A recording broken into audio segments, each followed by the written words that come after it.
On behalf of the HDS Student Association, it is my honor to welcome all of you to the 2015 Stendahl Symposium. In the audience tonight, we have students, faculty, staff, administration, admitted students, and alumni. Thank you all for being here. My name is Ben Marcus, and I am your academic chair and MC for the evening. The Stendahl Conference began in 2008 to honor the life and memory of Krister Stendahl. The theme this year, as for many years, is conversations across religious boundaries. To understand why we gather, I'd like to provide some background information about Krister Stendahl.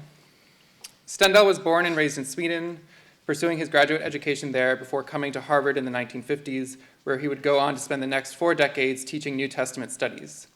He served as dean from 1968 to 1979, and then he left Harvard in the mid-1980s to serve as the Bishop of Stockholm. After retiring as bishop, he returned to Boston and taught at Brandeis University. During his lifetime, Dr. Stendahl was heavily influential in reshaping biblical studies. His scholarship opened up new ways of interpreting the letters of Paul, countering the often negative portrayal of Second Temple Jewish communities that characterized much of historical New Testament scholarship. He was an activist who pushed for the ordination of women and against the use of sexist language in scriptural translation. In fact, I'm told that he was so popular among female students at HDS for his work on these issues that they began to affectionately refer to him as Sister Stendahl. Most relevant for the conference is Stendahl's work as a lifelong champion of interfaith dialogue and interreligious understanding. He encouraged greater ecumenical and interreligious engagement among Christian communities, and he challenged religious leaders to actively pursue relationships with people of other faiths. For his work on these issues, he was awarded the first ever Faith in Dialogue Award for lifetime achievement in interreligious leadership by the Center for Interreligious Understanding in New York City in 2003. We are honored today by the presence of members of Krister Stendahl's family, John and Britta Stendahl. Thank you both for being here and for your continued support and engagement with HDS. This year, 4 students have been selected by a panel of their peers in consultation with Professor Diane to present papers in accordance with the conference theme. Each panelist has earned a cash prize of $100 to recognize their excellent scholarship that honors the legacy of Krister Stendahl. We are also extremely pleased to have Professor Thomas A. Lewis of Brown University here tonight as a respondent. Thank you, Professor Lewis, for being here tonight and crafting what I'm sure will be a thought-provoking and engaging response. Without further ado, I'd like to introduce our first speaker for the evening, Ryan Gregg, and I'll introduce each speaker as they come up. Ryan Gregg is a first-year MTS candidate with a focus on the philosophy of religion. Ryan has an undergraduate degree in biblical literature and language from Northwest University in Kirkland, Washington. Before beginning at Harvard, he spent 3 years in Jerusalem working at Shevet Achim, an organization providing open-heart surgery to disadvantaged children, while also studying modern Hebrew at the Hebrew University. In the future, Ryan hopes to couple academic theology with pastoral ministry, filling in whatever vocational gaps that remain with creative writing, poetry, op-eds, novels, and the like. So without further ado, Ryan Gregg. Hello, good to see you all. So the paper I'm going to present is a final paper I wrote last semester for Harvey Cox's class, God and Money, which was about exactly what it sounds like. It was about God, religion, spirituality as it connects with issues of money, economics, finance, and all the ethical questions. So I did my paper about this biblical idea of the Jubilee, which I'll talk about. And so yeah, I'll get going here. When approaching the Bible with questions about economic justice, there's no need to come with a magnifying glass, as if teachings on this subject were hard to find. For already by the time of Moses, which is to say already at the outset of the biblical witness, the need was seen for legislation writ large that would forestall the domination of the powerful over the weak. This legislation was called Jubilee, and it provided for the remission of debts, the reversion of property to its original owner, the freeing of slaves, and rest for the land. This paper will investigate the Jubilee in 2 parts. First, an exegetical survey of Jubilee as it occurs throughout the Bible, paying particular attention to the way its interpretation developed over time, and second, a discussion of Pope Francis's book, The Joy of the Gospel, in which the argument will be made that Francis appeals to the breadth of meaning which Jubilee came to inhabit over the course of its development, and that he therefore is creatively presenting what Jubilee looks like today. The mode of Francis's writing will also be discussed, and primarily the possibility that by strategically not appealing to the Jubilee, he allows for his message to gain traction both within Catholic communities and also within multi-denominational and multi-faith communities. Thus ends my introductory paragraph. And I'm stopping here because it turns out that my paper takes a lot longer than 20 minutes to read. So I'm going to be editing it. And basically, particularly in the exegetical half of the paper, I'm going to be selectively coming in on a few passages that I think are most important to get a concept for how Jubilee develops throughout the Bible. And then I'll be reading the segment of the paper that focuses on Francis in full. So the transitions might be a little bit clunky, but I just want us to hit the main points about the biblical development of Jubilee. And the first passage I want to talk about is Leviticus 25. That's really ground zero for this legislation. So here we go. The first 7 verses of Leviticus 25 begin by describing a Sabbath year, in which the land shall be given rest every 7th year. However, beginning in the 8th verse of Leviticus 25, a new idea is encountered, which arrives with the blast of horns. Quote, "You shall count 7 weeks of years, 7 times 7 years, so that the time of the 7 weeks of years shall give you 49 years. Then you shall sound the loud trumpet on the 10th day of the 7th month. On the day of atonement you shall sound the trumpet throughout all your land, and you shall consecrate the 50th year and proclaim liberty, dror, throughout the land to all its inhabitants. It shall be a jubilee for you, when each of you shall return to his property, and each of you shall return to his clan." This term jubilee derives from the Hebrew yovel, which is the Hebrew term for a ram or a ram's horn that is used as a musical instrument. So we even use this term in English today, jubilee. It derives from the Hebrew for a ram. So when the sevens line up correctly, on the 7th month of the 7th year of the 7th cycle of years, a time of wholeness and rest is proclaimed throughout the land. The passage goes on to describe an economy where permanent purchases are not allowed, but where the rental contracts of land and Hebrew slaves are priced proportionately to the time remaining until the next Jubilee, at which time the land will revert to its original owner and the slaves will go free. Also in the Jubilee year, the land is not to be worked, but the produce of the countryside may be eaten. So, whereas the Sabbath year was simply a rest for the land, the Jubilee year, this is a distinction here, both replicated that rest, but also added to it the release of slaves, along with a return of property and a return to property, also another distinction. So in effect, it was the wiping smooth of patterns of control and alienation that had calcified over the previous 50 years, restoring things to their original state. This was symbolically affirmed by the fact that Jubilee was declared on the Day of Atonement, the holy day on which the sins of the people were forgiven and their relationship with God restored. Therefore, the Jubilee should be understood as a practical application of the atonement, a social implementation of a theological promise.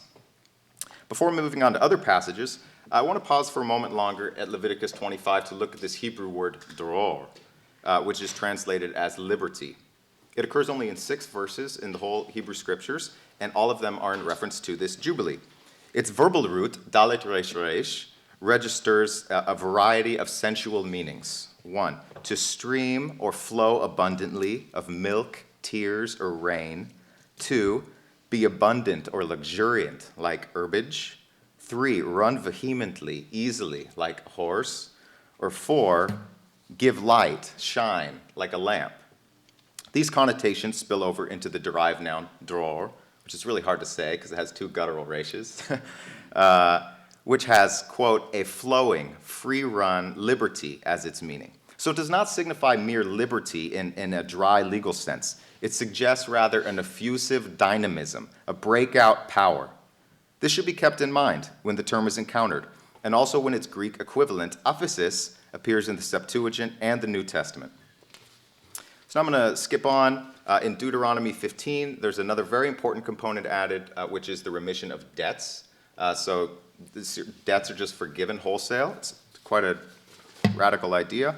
And then I'm going over pages now which trace the way that different kings in the Israelite monarchies and different prophets pulled on this theme. But I want to focus back in on a famous passage from Isaiah. So I'll read it and then comment a little bit about it. This is from Isaiah 61. "The Spirit of the Lord God is upon me, because the Lord has anointed me, Mashach, to bring good news to the poor. He has sent me to bind up the brokenhearted, to proclaim liberty, dror, to the captives, and the opening of the prison to those who are bound, to proclaim the year of the Lord's favor, Shnat Ratzon LaAdonai, and the day of vengeance of our God. This passage must be referring to Jubilee, because, as Bruno points out, quote, the explicit reference to a year connected to the proclamation of dror makes the connection to Leviticus 25 difficult to deny. Also, Isaiah 61 seems to expand the notion of Jubilee from a particular year to a new era in Israel's history, linking it not only with messianic expectations, the Mashach, but also combining the concepts of liberation and judgment. Notice, the year of the Lord's favor mysteriously appears in a poetic couplet with the day of vengeance of our God. Furthermore, in the passage that follows, the writer, who was likely a Deutero-Isaiah figure writing in the exilic period, he also reinterprets the original Jubilee concept of a return to tribal lands within Israel as a more general return of the exiles to their devastated homeland. So what I'm trying to do here is show how this idea was shifting throughout the biblical history, in particular in the way that it was being cracked open from just a particular legislation for a particular year to coming in the prophetic imagination to symbolize this era in the future for which Israel longs. I want to now leave the Bible and go into the intertestamental period and look at the Qumran community, and they did some very interesting things with this notion. Hermeneutical innovations continued into the intertestamental period, and of particular interest is the way the Qumran community worked with the theme of Jubilee. The text fragment 11Q13, a 10-line document that was among the last to be discovered in the cache of Dead Sea Scrolls, borrows from a variety of earlier biblical themes to create a new eschatological synthesis that may have influenced contemporary understandings of Christ's ministry. Appearing in 11Q13 are quotations from Leviticus 25, Deuteronomy 15, and Isaiah 61, all of which had been mentioned previously in the paper, and they're blended into a single witness of a future time when the year of the favor will trigger liberty, the return of Israelites to their possessions, the canceling of debts. But 11Q13 goes further, documenting two very important theological advancements. First, whereas previous forms of liberty were conceived as being economic or political, 11Q13 has this, La'azov lehema masa kol avonot hema, which means to release them from the burden of all their sins. This anticipates the New Testament assertion that the essential function of Messiah is deliverance from sin's burden, not from political or economic burdens, although these two may be byproducts. Second, this spiritualization of liberty in 11Q13 is also firmly linked with a messianic figure, Melchizedek. He's mentioned 3 times in the document and is depicted as a salvific figure. In Genesis 14:18, Melchizedek is described as priest of God Most High and is depicted emerging from Jerusalem, Shalem, towards Abram, he's not Abraham yet, just Abram, bearing bread and wine, a typology which the New Testament writers, to naturally the Hebrews, emphasized. Thus, according to 11Q13, this eschatological dror will not be instigated by God, but by God's agent, Melchizedek. So what's going on in this Qumran community is certain theological shifts which seem to, in certain ways, foreshadow some of the New Testament theological assumptions about what's going on. And the passage that follows, that I'm going to have to go over, it may be the most interesting part of my paper, but it's definitely the most speculative. And so that's why I'm not going to bother you with it. But basically, the Qumran community assumed that they were living within big cycles of Jubilee, and that these were eschatologically significant, and that at the culmination of a certain number of these cycles, there would be total salvation. And some of the scholars that I read put together a really persuasive reading that the ministry of Christ aligned with the culmination of these Jubilee cycles. Very interesting notion. Maybe in the talkback section we can talk about it. But now I'd like to transition to Pope Francis's The Joy of the Gospel. The purpose of this paper is not only to investigate the theocratic context of Israel's past, but also to meditate on the present, to ask how Jubilee might be applied in our pluralistic context today. Pope Francis's The Joy of the Gospel offers that contemporary meditation point, for the papal exhortation shares many points of emphasis with the Jubilee. In its pages, he creatively incorporates Jubilee's breadth of biblical interpretation into a call to action against the challenges and injustices of our time. The first element to notice in The Joy of the Gospel is that it inverts the biblical development of Jubilee. Whereas in the Bible, practical Jubilee gave way to spiritual Jubilee, for Francis, spiritual Jubilee grounds practical Jubilee. Quote, "True faith in the incarnate Son of God is inseparable from self-giving, from membership in the community, from service, from reconciliation with others." End quote. This faith, which comes to expression in the community, is not syncretistic, but rather is rooted in, quote, "explicit proclamation of Jesus as Lord," end quote. It is this Lord who provides, via infinite love for all persons and the dror, established from sin and death, the impetus for social action. This is important to emphasize at the outset in order that the later discussion of the utility of Francis's program to interfaith cooperation might be understood within the context of the specificity of the gospel so important to him. By choosing to begin here, with the gospel chiefly concerned with spiritual transformation rather than societal transformation, Francis in fact understands himself to be attacking the root of social evil.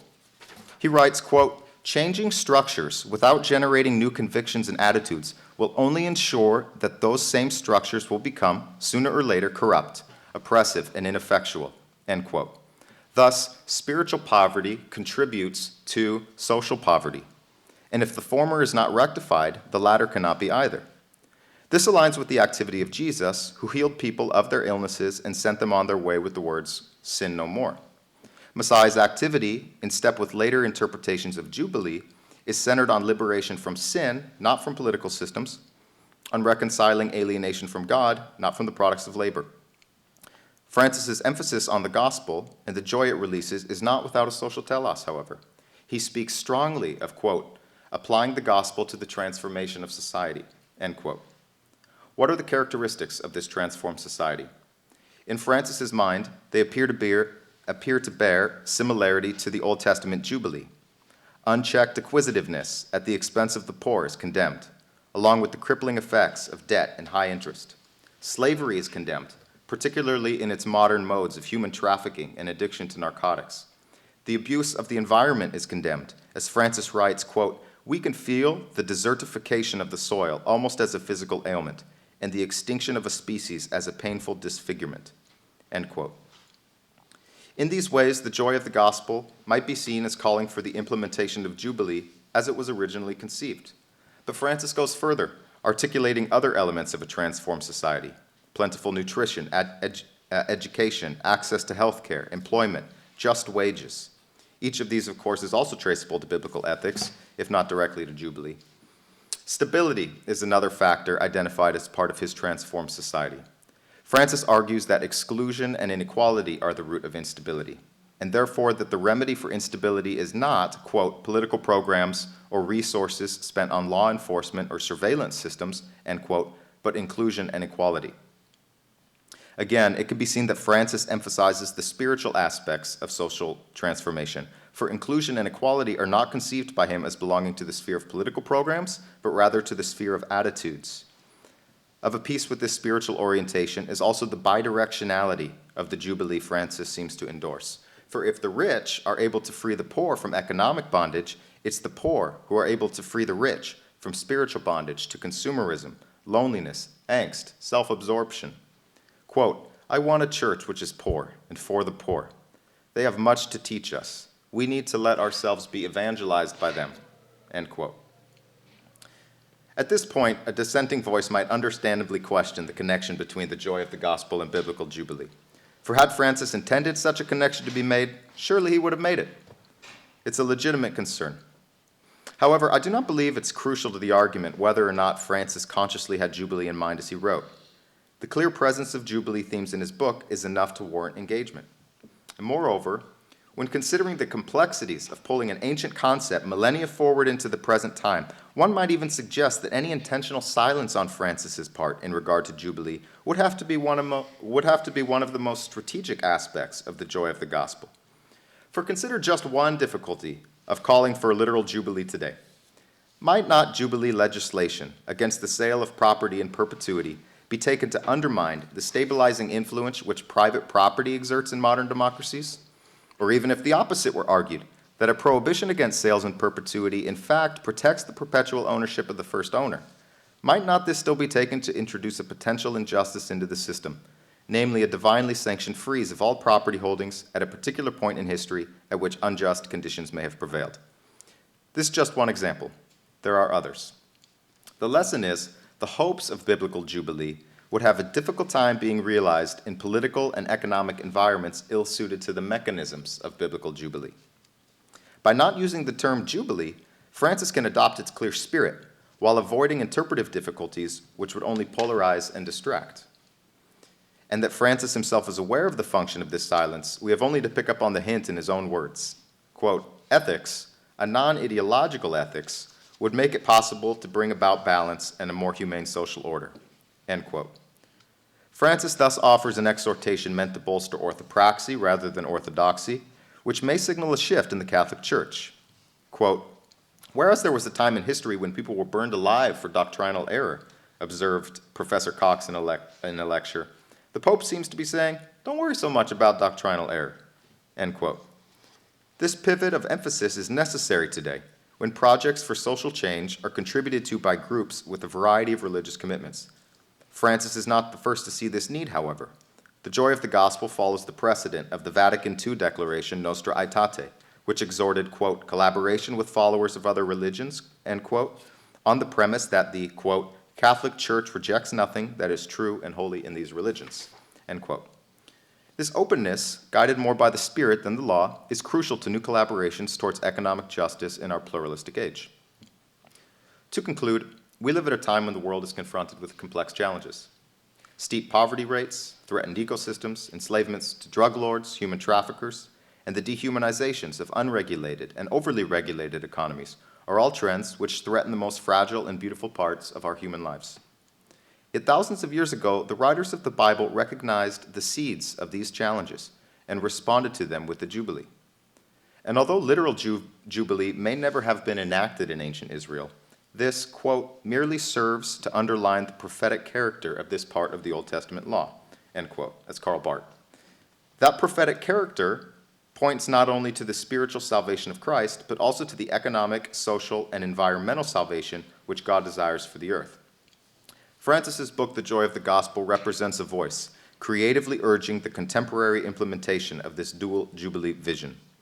His message draws on the breadth of biblical interpretation of the Jubilee, and he frames his arguments in an inclusive manner that encourages people in interreligious contexts to, quote, join one another in taking up the duty of serving justice and peace, which should become a basic principle of all our exchanges, end quote. Thank you.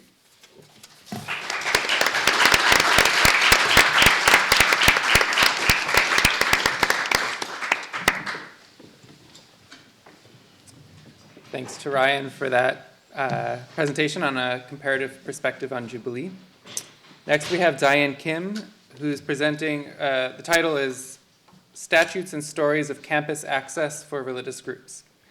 Diane is a second-year MTS candidate specializing in religion, ethics, and politics, while serving as the communications chair of the HDS Student Association. Previously, she received a bachelor's degree from Wheaton College in communications with a pre-law minor and a Juris Doctorate from Georgia State University before coming to Harvard Divinity School. She has a passion for advancing religious freedom, which is what motivated her to add a theology degree to her legal qualification. Since completing her JD, she has been admitted to the state bars of Massachusetts, Georgia, and New York, and is working as a legal consultant in Cambridge, Massachusetts, as well as serving as the Northeast Regional Director for the Veritas Forum. Welcome, Diane.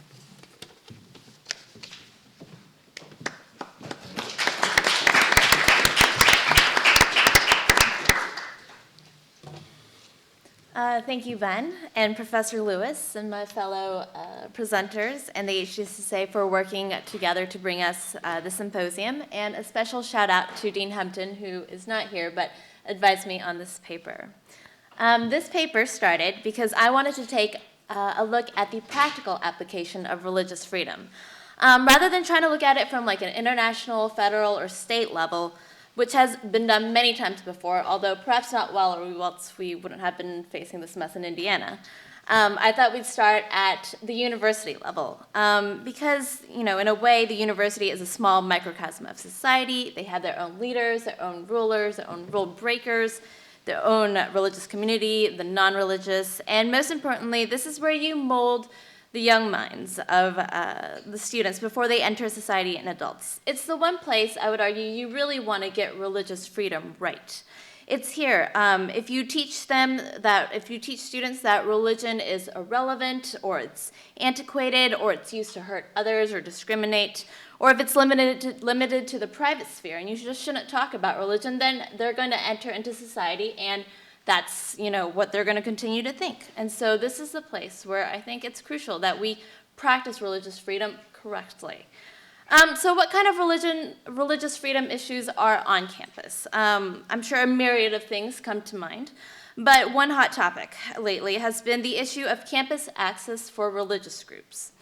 By religious groups on campus, I'm talking about InterVarsity, Hillel, Crew, the Humanist Club, Islamic Society, etc., groups that consider themselves organized around a religion. Being at HDS, I'm sure we can debate the meaning of a religious group for the next 20 minutes, but thankfully we don't need to do that for this paper.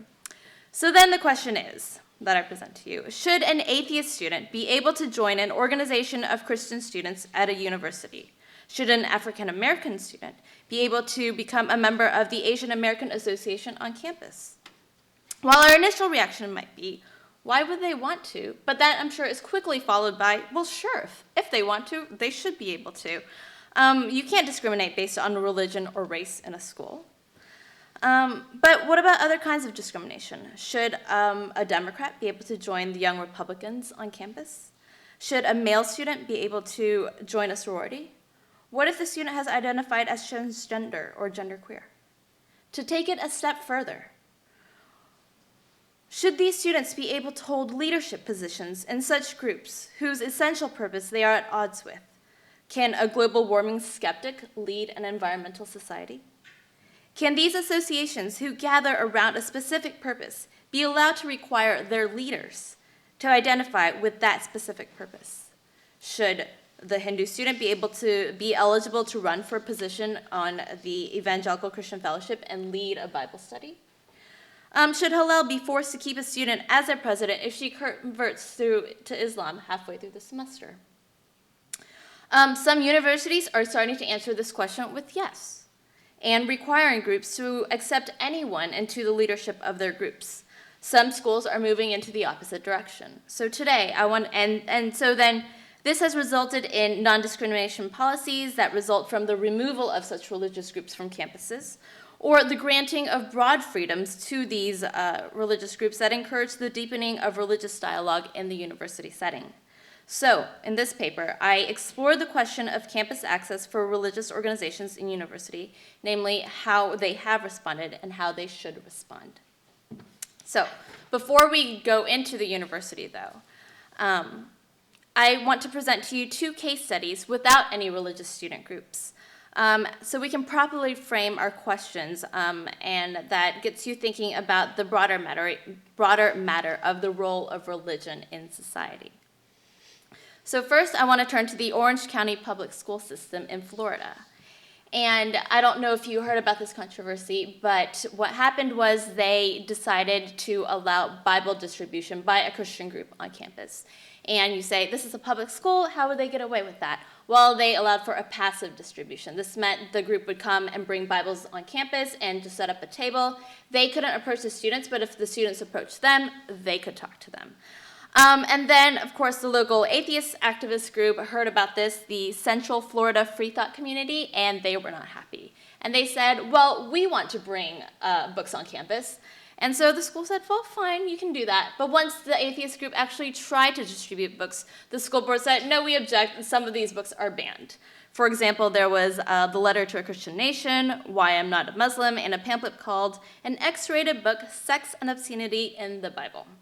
So, When this happened, the CCFC sued the school system, and then the school board backed down and said, you know what, we don't need this headache, you guys can distribute whatever you guys want. So then the next year, if this was the end, that would have been great. But the next year, the Satanic Temple came on campus and said, we have a book we want to distribute. And they brought coloring books for elementary school students titled The Satanic Children's Big Book of Activities. And this included images of children performing satanic rituals and drawing pentagrams in school. So the school board was afraid of national ridicule if they allowed this to happen, and so they changed their policy to say no distribution of religious materials at all. And so then that was the end of that. The CCFC, the atheist group, and the Satanic Temple each considered these policy changes to be a big victory, a win, if I might quote them. But I ask you, what did they really achieve? Did they achieve religious pluralism and freedom, or did they just succeed in instigating a different kind of religious censorship and persecution? What were they trying to teach these children? Were they trying to teach them about pursuing the truth, or were they trying to protect them from religions? By crusading to have religion removed from schools, were they trying to ensure equality between religious views, or were they trying to delegitimize all religions except for perhaps atheism? So then that brings you to the question, how do you have a discussion of religion in our schools and in the greater public arena? So then I bring you the second case study, the Harvard Black Mass. This is last spring, the Satanic Temple from Florida, actually, supported Harvard Extension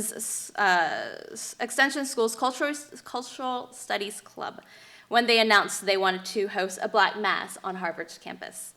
And this caused a huge uproar because often the Black Mass is performed using a sacred Catholic host, and it's supposed to mock the traditions of the Catholic Church. I'm sure most of you were aware of what happened, so I just want to highlight here the response of Harvard University. Instead of changing their open forum or free speech policy and censoring the club, the administration allowed the event to proceed and found other ways to respond that encouraged reasoned discourse and robust dissent. And I quote Drew Faust here. She sent out a letter, an email to the community at large, which was criticized on both ends. Some say she didn't do enough, some said she shouldn't have done anything at all.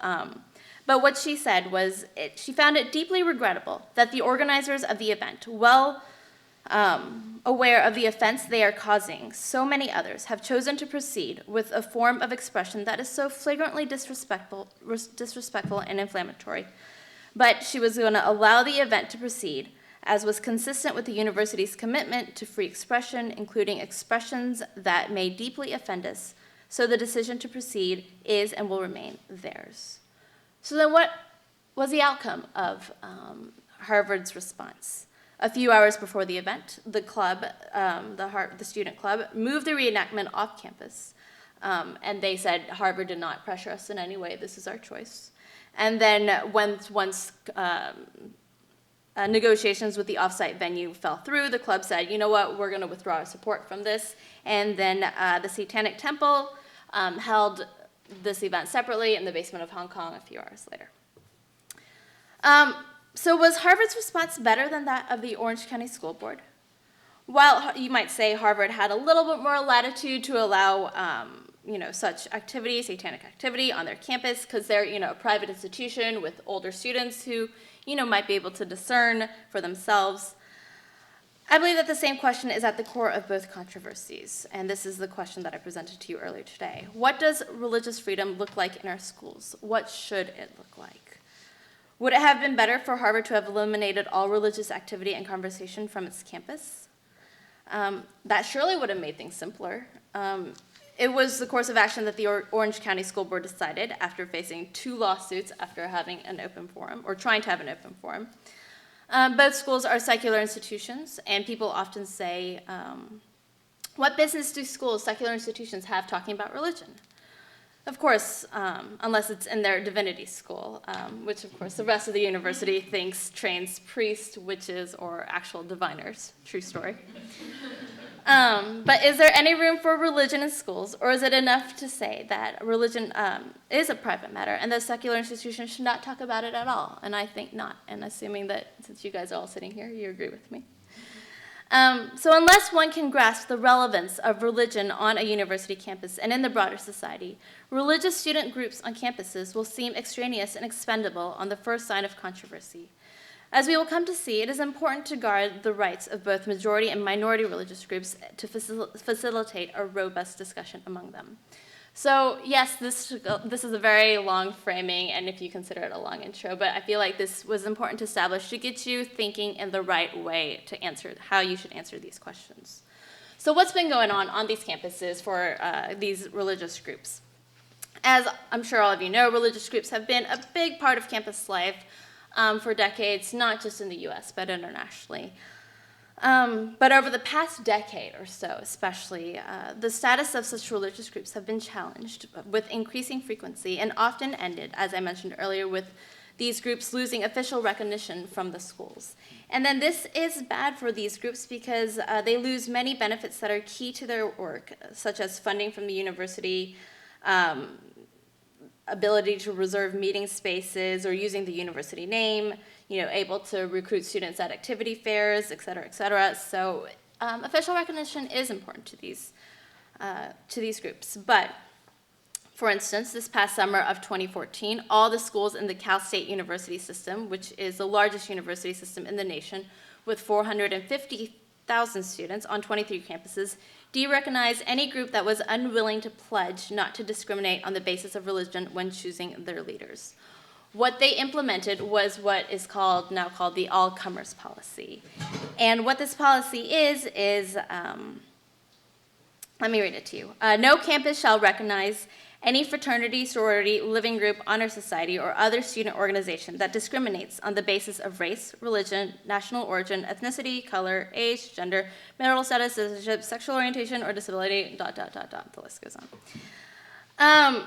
Which is great in theory.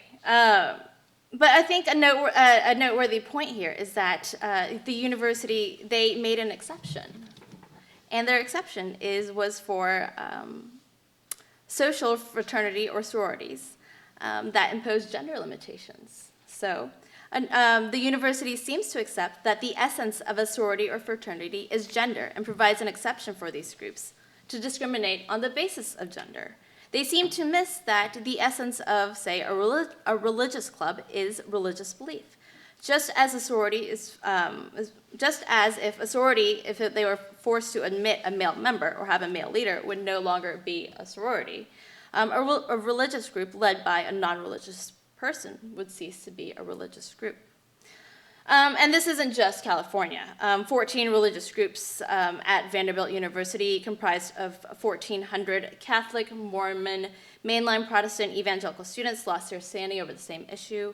So it's not just evangelical Christian groups. In our backyard, Tufts University, Bowdoin College, Rollins College in Florida are all facing such challenges. So what are these groups saying? These groups are saying they're not trying to discriminate based on, they welcome everyone into their groups. Everyone is welcome to be a member. They say, come one, come all. But they're saying, as a leader, we want you, and I'm talking about I'll say evangelical groups because they seem to be at the heart of this controversy. They want their leaders to adhere to some basic tenet of Christian faith, namely, often an explicit belief in the divine Jesus Christ who rose and died from the dead, as well as, and so that often comes along with an implicit agreement that their unmarried leaders, gay or straight, abstain from sex. And so what happens is at a lot of schools like SUNY Buffalo or UNC, there is a gay student who is part of their leadership or wants to be a leader, and then they either feel discouraged or they're told to step down, and then the student goes to the administration and says, I'm being discriminated against. And then the school says, uh-oh, we need to respond. And then they go the other end and they put in this all-comers policy, and then that starts this whole controversy. But then there are other schools, like the University of Ohio or SUNY Buffalo, who took a better look at this issue, and they said, no, well, it makes sense that a religious group should want to have leaders of their own religion. So then, why are these groups so trigger-happy? Why, at the first sign of discrimination, does everything go? And campus religious groups have existed for a long time. Why is it just in the past decade that this trend has started? And this is where I turn to the law. And I'm going to skip all the boring constitutional law, establishment clause, exercise clause, religious freedom act stuff, because I'm sure you guys are all experts in it because you've been following the Indiana debate of late. And instead, I'm going to go to the Christian Legal Society versus Martinez. And this is a Supreme Court case that happened about a decade ago. And what happened is exactly the scenario that I was describing before. Hastings Law School had their Christian Legal Society, and the Christian Legal Society applied to be an official organization on campus. And the Christian Legal Society had a clause in they wanted their leaders to sign a statement of faith. And it says, the problem was, they said, with regard to biblical principles of sexual morality, the statement provided that a person who advocates or unrepentantly engages in sexual conduct outside of marriage between a man and a woman is not considered to be living consistently with the statement of faith and therefore not allowed to be a leader. Hastings denied the group. CLS said, we're going to sue you. You guys are discriminating us based on religion and violating our First Amendment rights. And then this went all the way up to the Supreme Court, and then in a 5-4 decision, the Christian Legal Society lost. And then this became a turning point, and this is when I think all this trigger-happy non-discrimination started happening. But I think this is incorrect because although at first brush, Martinez seems conclusive in deciding the debate for campus access for religious groups who want to discriminate among their leadership, the decision is actually a fairly narrow one. If read closely, you see that the court is not requiring all schools to adopt this all-comers policy, but they're merely saying that should a school want to adopt this policy, it is constitutional to do so. And in fact, the court never recommends this policy, and I feel like the 5-4 split that belies just how torn they were about it. And secondly, this decision is limited to just public universities and their freedom of association. It does not affect their free speech rights, and it definitely doesn't affect private institutions. So schools like Harvard can still do whatever they want. Brigham Young still can do whatever they want. And then finally, what people don't realize with such a policy, should schools choose to adopt these policies, they can't be targeted to just religious groups. They have to apply to all the student groups on campus. This would mean the Young Democrats would be forced to have a Republican leader. And the Supreme Court said, well, no one would ever do that. Well, I mean, that would never happen. But in fact, what they didn't know is, say, a group of Democrats decided to join the Republicans Club and stage a coup by forming a voting bloc, as a group did in Cal Poly College back in the 90s. So yes, this stuff happens.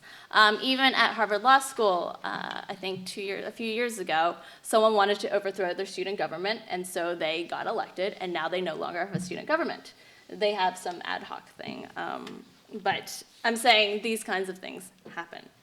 So how then should we respond? As we can see, every school, every ministry, every student is different, so this one-size-fits-all all-comers policy does not work. We should find a policy that doesn't stifle the differences of opinion or conversations about religion. First and foremost, like I started off with, we should keep in mind that the universities are a place where students form their political, ethical, social, professional, intellectual identity, among others. And I want to quote the president of Smith College here, Kathleen McCartney. She reminds us that we must teach students civil discourse grounded in respect because, after all, reasonable people disagree. So let's teach our students to be reasonable, and let's teach them how to disagree reasonably. And we must teach them, and when it comes to religion, that religious pluralism is not diversity alone, but energetic engagement with diversity, not just tolerance, but the active seeking of understanding across lines of difference. And to bring this all back to Harvard, Harvard actually faced this exact same scenario back in 2003. Someone challenged the religious groups on campus saying, this is discrimination. But how Harvard responded, I want to quote Reverend Dr. Peter Gomes, who was Harvard's longtime Plummer Professor of Christian Morals and the PC Minister of Memorial Church. And he took a very strong stance defending religious freedom. And he wrote that if an organization based upon religious beliefs should not be able to discriminate on the basis of those same religious beliefs in its leadership, suggests either a fundamental ignorance of the nature of religious belief or a determination in the name of non-discrimination to discriminate against a Christian student group which takes its Christian identity and principles seriously. So as we can see, Reverend Gomes was a very strong advocate of religious pluralism and conversation on campus. And I believe that it's his legacy that allowed Harvard to navigate the Black mass with such wisdom and grace. And that perhaps we, alongside of the Orange County School Board, Indiana, Arkansas, can maybe learn a thing or two about religious pluralism as well. Thank you.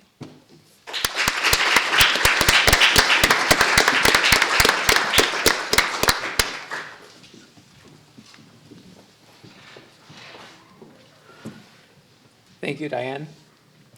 Next, we'll have Tim Martin, who the title of his presentation is Emerson's Buddhism and the American Fantasy of Personal Authority. Tim Martin is a first-year MDiv student concentrating in Buddhism. Before coming to HDS, he lived between India, Nepal, and Portland, studying with Zen and Tibetan Buddhist teachers. He currently works at Langer Lab, a psychology lab where his research focuses on the intersection of mindfulness practice and Tibetan medicine. After graduating from HDS, he hopes to pursue a PhD in clinical psychology and to become a therapist. Welcome, Tim.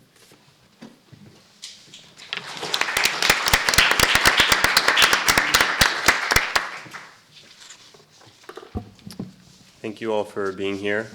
I especially want to thank Professor Dudley Rose, as this paper was my final for his class, and I'm going to be presenting a considerably abbreviated version of that paper.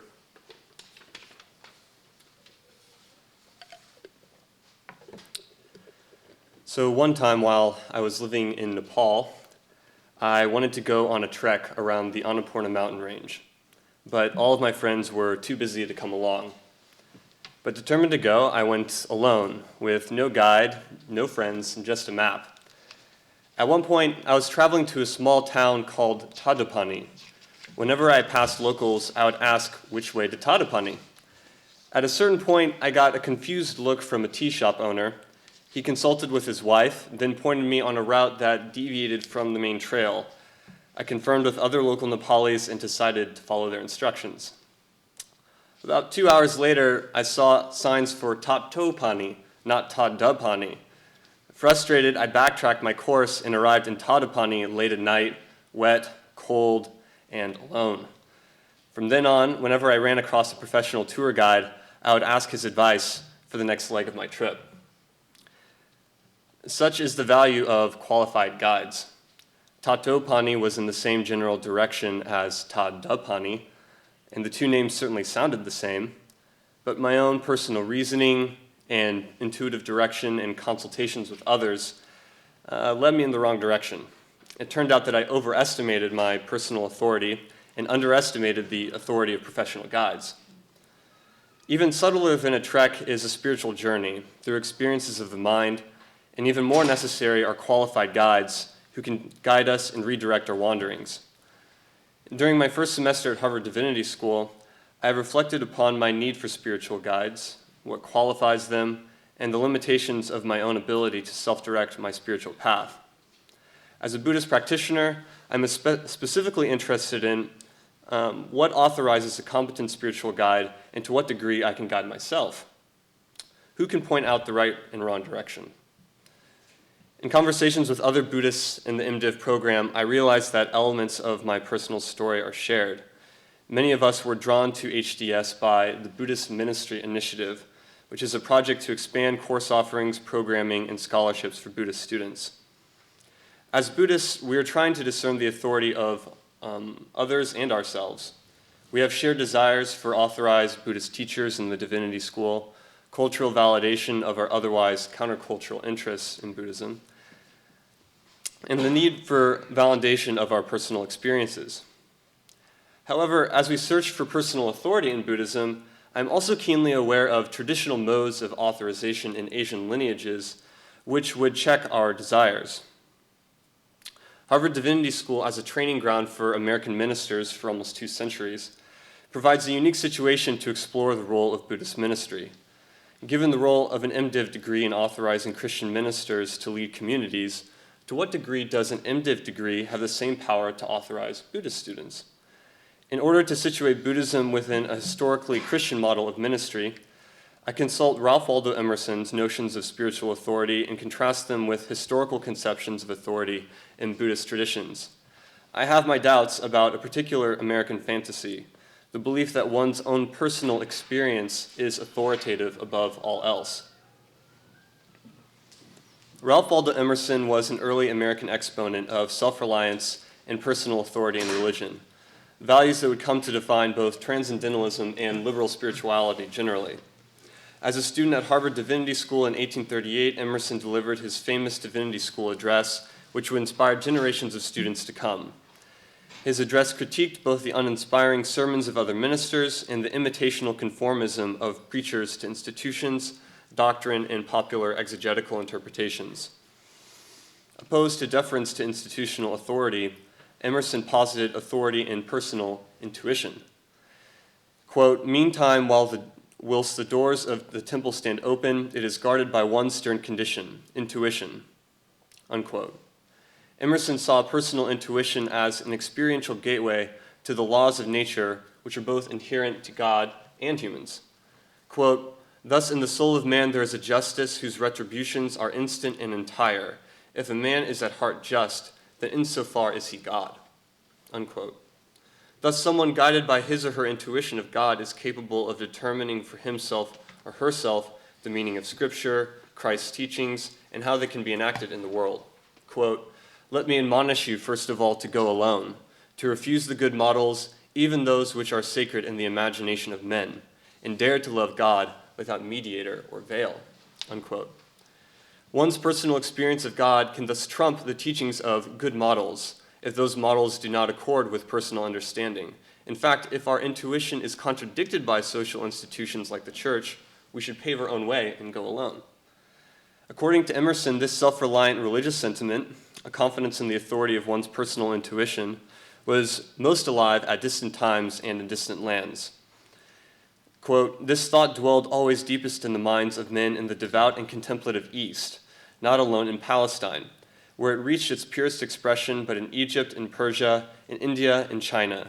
Europe has always owed to Oriental genius its divine impulses." Unquote. In this imagined East, Emerson never visited Asia in person, to my knowledge. The Eastern Bard further complements Emerson's emphasis on personal authority. The Bard is like the inventor who did what is natural to him, whereas institutional religion, especially European, is distanced from this sentiment, only an imitator of these bards. Emerson's imagination of Eastern self-reliance on personal authority applies to Buddhism. Quote, "In like manner, if there is anything grand and daring in human thought or virtue, any reliance on the vast or the unknown, any presentiment, any extravagance of faith, the spiritualist adopts it as most in nature. The Oriental mind has always tended to this largeness. Buddhism is an expression of it. The Buddhist, who in his conviction that every good deed can by no possibility escape its reward, is a transcendentalist." Unquote. For Emerson, the Buddhist embodies reliance on the vast, the unknown, and is a symbol of personal authority trumping social expectation. In fact, this tendency toward the truth of nature and its largeness is characteristic of the Oriental mind, and in this vein, Emerson's Buddhist is a transcendentalist. The legacy of Emerson is still alive at Harvard Divinity School and in the work of certain Unitarian Universalist ministers who cite him as a founding figure. Unitarian Universalism's open inclusion of people from all faiths has allowed for a large community of UU Buddhists to evolve. Emerson's emphasis on direct, personal experience of truth is apparent in some interpretations of Buddhist practice.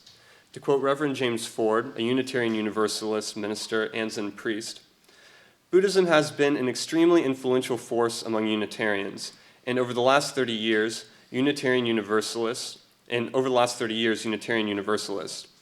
Early Unitarians, such as Henry David Thoreau, Margaret Fuller, and Ralph Waldo Emerson, responded with great enthusiasm to Buddhism's emphasis on individual experience rather than an appeal to scriptures or belief in miraculous events as the basis for authority in spiritual matters. Buddhist seated meditation invites a direct and immediate experience of reality and provides a balance to purely intellectual inquiry, unquote. Meditation here is depicted as an individual experience, which is the basis for authority in spiritual matters, in contradistinction to scriptures or belief in miraculous events. Some Unitarian Universalists continue to approach Buddhism as Emerson imagined it, a universal spirituality free from appeal to scriptures. Seated meditation is considered the basis of authority in spiritual matters, a unique praxis which reveals direct and immediate experience of this universal reality. This approach to Buddhism, however, ignores the historical reality of Buddhist traditions to instead live out Emerson's legacy, an American dream of spiritual individualism. The individualistic fantasy of Buddhism, as first and foremost a technology of personal experience to reveal universal truth, is a romantic Orientalist projection of Western thinkers like Emerson. This legacy of transcendentalism is not only present in the thought of Unitarian Universalist Buddhists, but also among liberal spiritual seekers generally, who seek validation of personal authority in Oriental cultures. Such seekers, including myself, easily underestimate the degree to which mining Asia for wisdom is less so a discovery of natural truth and more so a game of hide and seek with our own projected fantasies. The process is less like mining the earth for gold and more like shouting into a cave and hearing one's own echo reply in a different tone. Idealistic Westerners have had their love of personal authority reflected back to them in modern Buddhist reform movements, which were themselves heavily influenced by Westerners at conception. To quote Buddhist scholar Robert Scharf, "The role of experience in the history of Buddhism has been greatly exaggerated in contemporary scholarship. Both historical and ethnographic evidence suggests that the privileging of experience may well be traced to certain 20th century Asian reform movements, notably those that urge a return to Zazen or Vipassana meditation. And these reforms were profoundly influenced by religious developments in the West," unquote.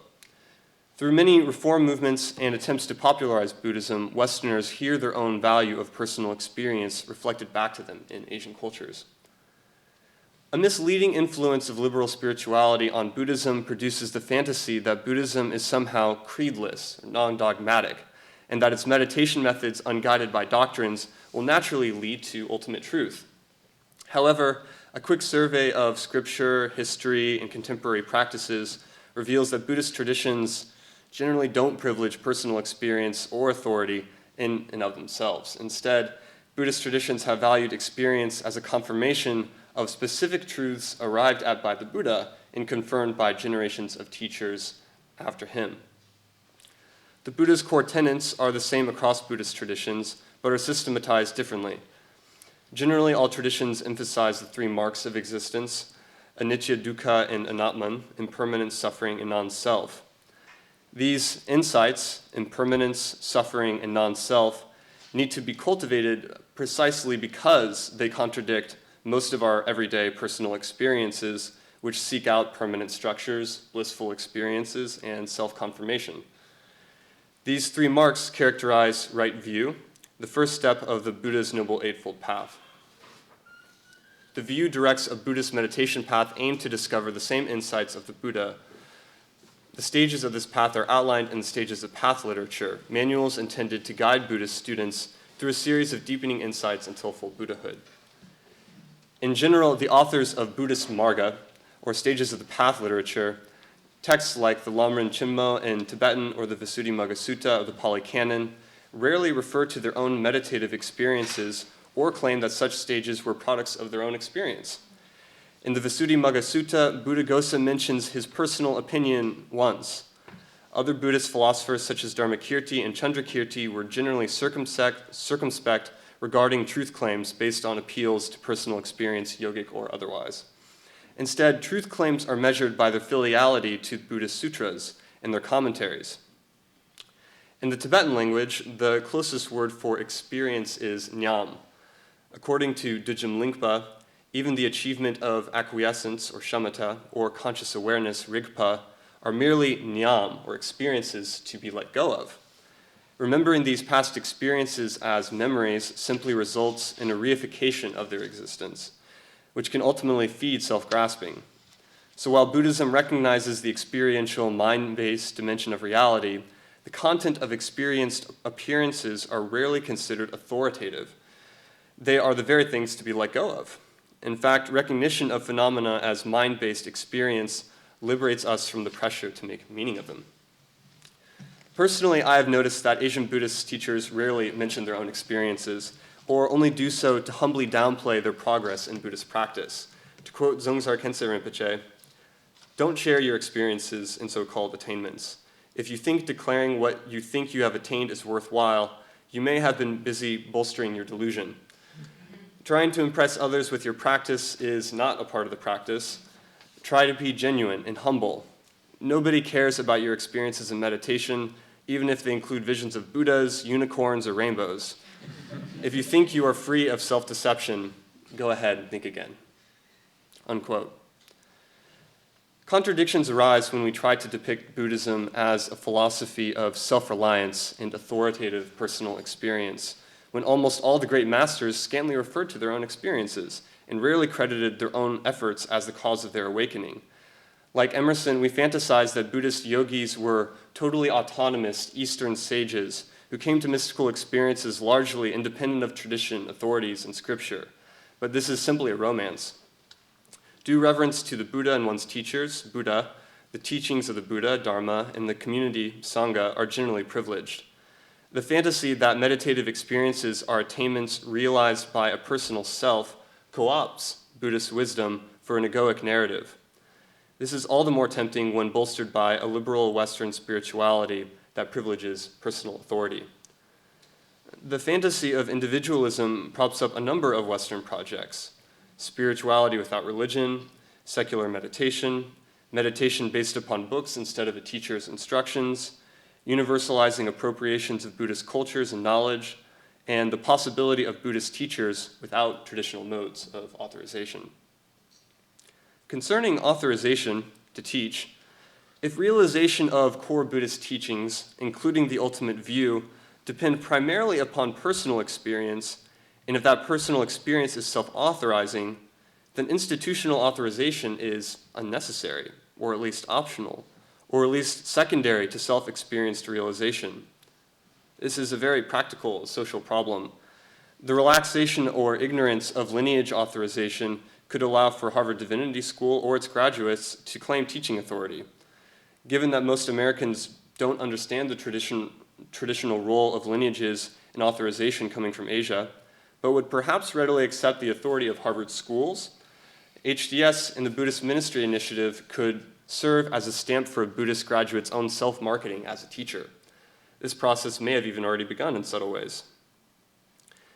In the discussion I've had with other Buddhist students, a common draw towards HDS is the legitimizing stamp of an Ivy League institution for our untraditional and often unrecognized careers as Buddhists.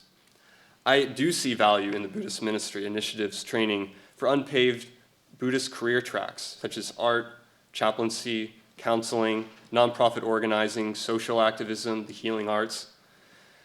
But current BMI language inherited from a Christian-oriented ministerial training model suggests that students receive training in, quote, preaching and worship, spiritual formation, and leadership, as if Buddhist students are becoming authoritative ministers in the same way that Christians are for their denominations. I am personally wary of the interpretation that an MDiv training at Harvard leads towards any kind of authority to teach. I am told that, even for Christian traditions, an MDiv degree is never sole grounds for a professional career as a minister, but instead one of many qualifications that may be required by a denomination for ordination. Given that almost no faculty at HDS are recognized lineage holders in Buddhist traditions, the only potential basis for claiming that the MDiv degree trains Buddhist authorities would be some kind of Emersonian faith in personal authority, often suggested by Emerson, Unitarian Universalists, and others to be the crux of Buddhism. Such a teacher does not claim to be enlightened, but perhaps instead to rely upon a uniquely personal and experiential praxis, which can be imparted to others. The substitution of Buddhist lineage holder with familiar Western models of minister, scholar, and counselor means that training does not require traditional retreats or realization recognized by other lineage holders. It is simply the matter of earning an academic degree or relying upon the natural authority of one's own experience. The value of lineage may be foreign and uncomfortable for non-Asians interested in Buddhism. Many converts are wary of forms of institutional authority, dogmatism, and forced conformity. Most of all, I think we fear others who negate our personal experiences or attempt to narrate them for us. We all need friends and community who support and understand our personal experiences and who value what authority we do possess. As I continue to adapt to Buddhist communities, including those at Harvard, I see those normal human needs churning in myself. However, as I seek to have those needs fulfilled, and I see others doing so as well, I am wary of the temptation to chart my own course, either as a practitioner or as some kind of authority, much like I did on my Himalayan hike. My studies with my Buddhist teacher also continually reflect the short-sightedness of my own vision and the value of a healthy relationship with a Buddhist lineage holder as a guide on the spiritual path. When navigating mind states that sound as similar as Tatupani and Tadupani, one needs a qualified guide to point out the subtle differences that can ultimately head in totally opposite directions. I wonder how the Buddhist Ministry Initiative can continue to invite both visiting and long-term faculty who possess this kind of lineage authorization, needed to truly inspire ministry based upon the Buddhist view. As the Buddhist ministry program at HDS grows, I also wonder how we can be humbler about our authority to teach Buddhism to others.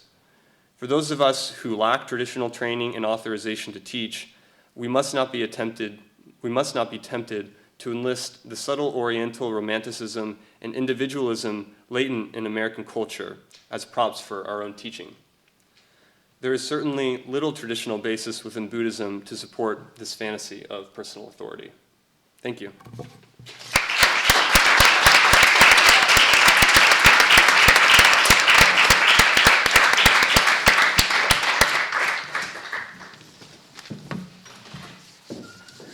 Thank you, Tim. I just want to remind people at this point that there will be a Q&A after, so I know I have all sorts of questions while our presenters are speaking, so jot those down and feel free to ask those later. Next, we'll have Adeel Mohammadi, who will be presenting on the opt-in option, voluntary non-Muslim usage of Muslim legal institutions in the pre-modern era. Adeel Mohammadi is a first-year student and Dean's Fellow in the MTS program in Islamic Studies. Having grown up in Los Angeles, Adeel graduated summa cum laude from the University of Southern California in 2014 with majors in religion and biological sciences and minors in economics and Middle Eastern studies. His academic interests are twofold: the pre-modern Islamic legal and intellectual world, alongside the challenges that Muslim Americans have navigating both Islamic and American law. Welcome, Adeel.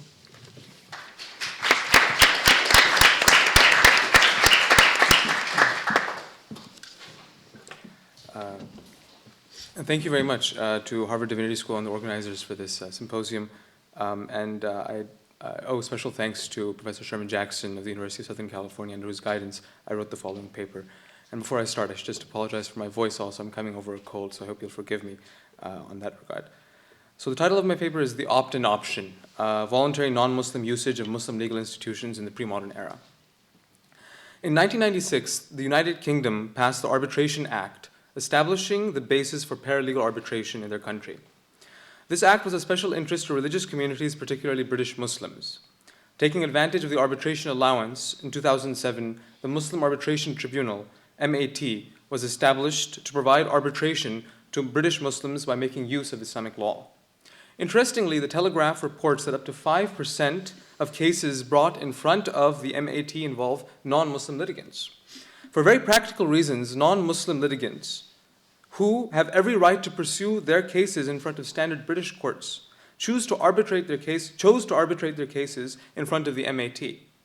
For example, in one case, a non-Muslim man chose to settle a dispute with a Muslim business partner with arbitration through the MAT because the MAT, according to one spokesperson, places, quote, weight on oral agreements, whereas the British courts do not, end quote. In this paper, I argue that the phenomenon of minorities having recourse to multiple laws has precedent in Islamic history. I examined the phenomenon of non-Muslims making use of the Muslim legal institutions on a voluntary basis. In theory, non-Muslim minorities living within the Islamic State had their own legal institutions and varying degrees of legal autonomy. The non-Muslims who chose to, instead of going to their own communal courts, visit the Muslim courts, effectively opt in to Islamic law on a case-by-case basis, as they see advantageous. Advantageous in terms of prospects for enforcement, financial benefit, or political clout. I also explore scholarship that complicates this model, calling into question the actual legal autonomy within minority communities and about alternate considerations, namely social and religious, that influence a non-Muslim's decision to take his or her case to the Muslim courts, besides economic advantage.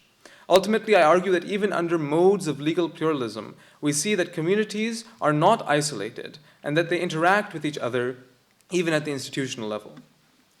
Discussions of the status of non-Muslims under the Islamic State date back to the first decades of Islam, when the question was not about how to deal with minorities, but rather how a Muslim minority can interact and govern a non-Muslim majority. Muslim sources frequently point to the canonical Shurut Umar, or the ordinances of Umar, which traditional Muslim history remembers as being issued by the second caliph, Umar ibn al-Khattab. According to this document, non-Muslim minorities were given the status of protected minorities, Ahl al-Dhimma, or Dhimmi. And this is a term I'll be using throughout my paper. So Dhimmi means a protected non-Muslim minority. Whereby in return for the payment of the poll tax, the jizya, they were promised the protection of the Muslim state, the freedom to live in that state, and general freedom to practice their religions. Though the provenance of this text is up for question, this document was widely recognized in later sources and considered an archetype in theorizing the legal status of non-Muslims within the Muslim state. The individual surrender agreements, sulh, with the non-Muslim communities were eventually displaced by the shurut, which emerged as the standard by which Muslims would establish rules governing non-Muslims. These rules were seen as both a pact, agreement, ahad, and as a decree. Multiple versions of the shurut exist, and I will cite here a relevant passage from Ash-Shafi'i's version in his Kitab al-Umm, addressed to the Dhimmis. He says, quote, "We shall supervise all your dealings with Muslims. We shall not supervise transactions between you and your co-religionists or other unbelievers, nor inquire into them as long as you are content. If the buyer or the seller among you desires the annulment of a sale and comes to us to ask us for this, we shall annul it or uphold it in accordance with the provisions of our law. If one of you or any other believer applies to us for judgment, we shall adjudicate according to the law of Islam. But if he does not come to us, we shall not intervene among you." We see here the foundation of Dhimmi legal autonomy.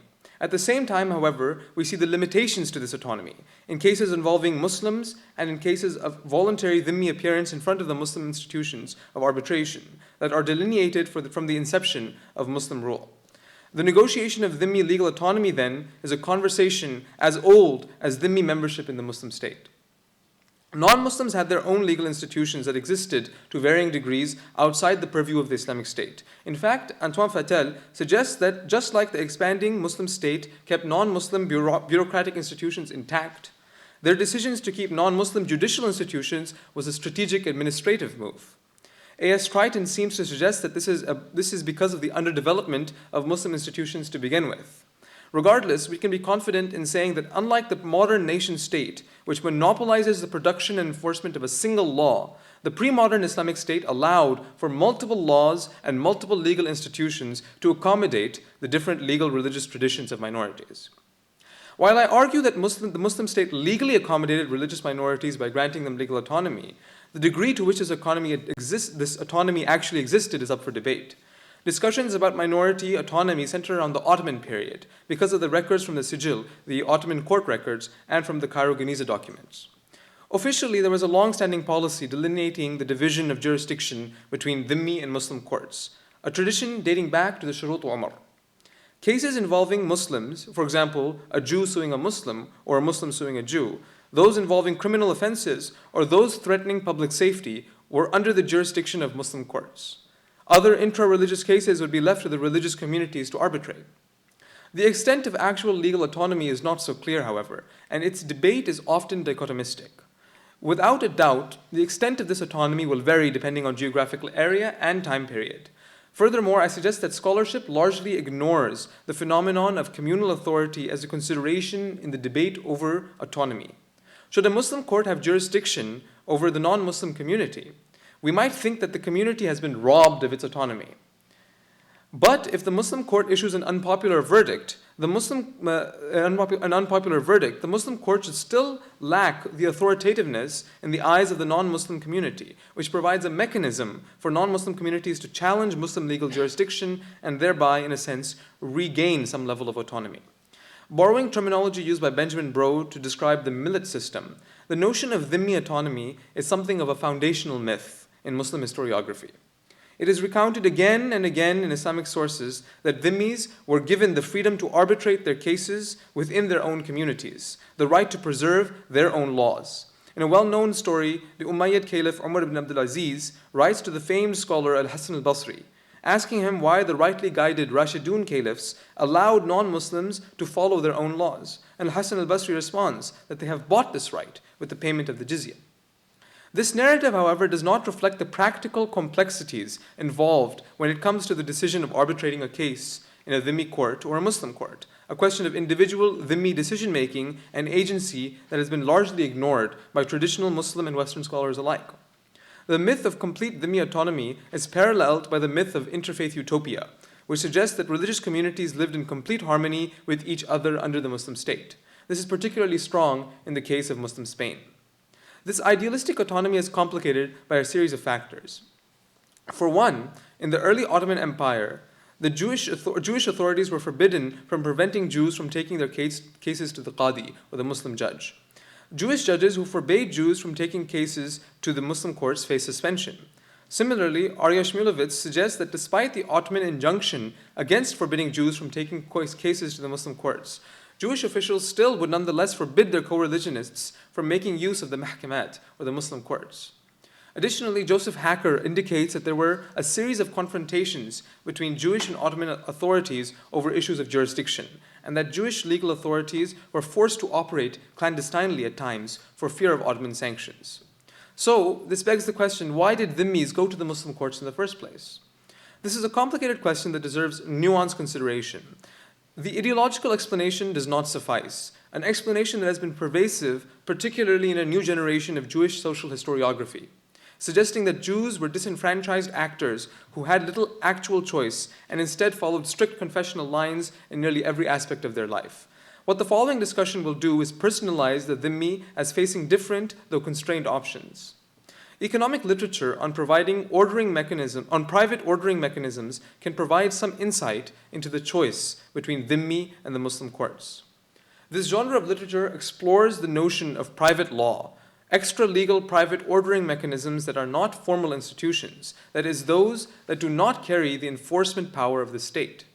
Because Dhimmi courts did not have, by and large, formal enforcement mechanisms like jailing, corporal punishment, or fines, they had to rely on reputational and moral sanctions, like the threat of excommunication or communal banning, which is characteristic of private order enforcement mechanisms. Numerous Dhimmi sources point to the formal enforcement mechanisms available vis-à-vis the Muslim courts as an important consideration. Yet we cannot assume that formal enforcement is always more favorable than informal enforcement through moral or reputational mechanisms. On the contrary, economic literature has increasingly argued that the latter can be more efficient than the former, particularly in tight-knit communities where reputation is important. Dhimmi courts relied on the moral authority of enforcing God's law, along with the threats of banning and excommunication to enforce their decisions. Nonetheless, Islamic law did provide certain legal products that the dhimmi law did not. The case of inheritance is a prime example, often cited. Under Islamic law, all daughters stand to inherit from their deceased fathers, a right that is not necessarily guaranteed to them according to all other legal codes. Thus, dhimmi daughters had selective incentive to arbitrate their cases according to Islamic law. For example, under Jewish law, the daughter of a deceased father whose inheritance was divided intestate would not inherit any of his estate should she have brothers. Thus, Jewish daughters had financial incentive to take inheritance cases to the Muslim courts, and they did so. Similarly, daughters generally could not inherit according to Greek Orthodox law either, and faced similar incentives. Daughters taking their father's inheritance cases to the Muslim courts was so prevalent in dhimmi communities that Jewish families started giving daughters a share of the inheritance to decrease their incentive to take the case to the qadi, the Muslim judge. This practice was even condoned by some rabbinical courts. Furthermore, it was not just dhimmi daughters who served to gain larger shares of inheritance by taking their cases to the Muslim courts. The surviving Orthodox parents of a deceased child and younger Jewish sons of a deceased father, for example, both gained from arbitration by the Muslim courts. Another area of selective benefit provided by Islamic law had to do with marriage. Under Islamic law, the husband must pay the wife an agreed upon amount as a bridal gift, mahr. Greek Orthodox law, conversely, demanded the wife pay the husband. Orthodox wives then had incentives to register their marriages in front of the qadis, or the Muslim judges. Furthermore, in the case of divorce, the fact that Islamic law recognized female-initiated divorce, khula, incentivized many women to take their divorces to the mahkamat, the Muslim courts, since such recourse was unavailable to them in dhimmi courts. Additionally, Islamic law recognizes that the husband has a financial responsibility to provide for his wife, nafaqah, the violation of which, or the desertion of the husband, provided the grounds for an annulment, fasq. Dhimmi women would take advantage of these avenues for divorce and annulment. In fact, so prevalent was this particular usage of the dhimmi courts that Greek Orthodox leaders in a specific 18th century community, to de-incentivize their co-religionists from using the Muslim courts, began allowing divorces by mutual consent, a hitherto unheard of provision. A dhimmi, as a decision maker, had several factors to consider in choosing between the Muslim and the communal courts. The moral ramifications of leaving God's jurisdiction, the reputational repercussions for choosing the Muslim courts, and the selective benefits that Islamic law had over dhimmi law, and the costs involved in arbitrating, including court fees, information costs, and assembly and coordination costs. But the reality is that dhimmis throughout Islamic history have opted for the Islamic courts, though they had no direct obligation to do so. And by giving dhimmis agency as decision makers, we can only conclude that when they did go to the Muslim courts, they found the selective benefits, broadly defined, provided to them by the Muslim courts to be greater than the costs involved in going to their own communal courts. This survey of dhimmi jurisdictional choice would be incomplete without at least a brief mention of the reality that dhimmis and Muslim courts did not act in isolation. In many respects, there was communication, cooperation, and overlap between the communal courts and the Muslim courts, indicating that the dichotomous analysis pervasive in social history literature is insufficient.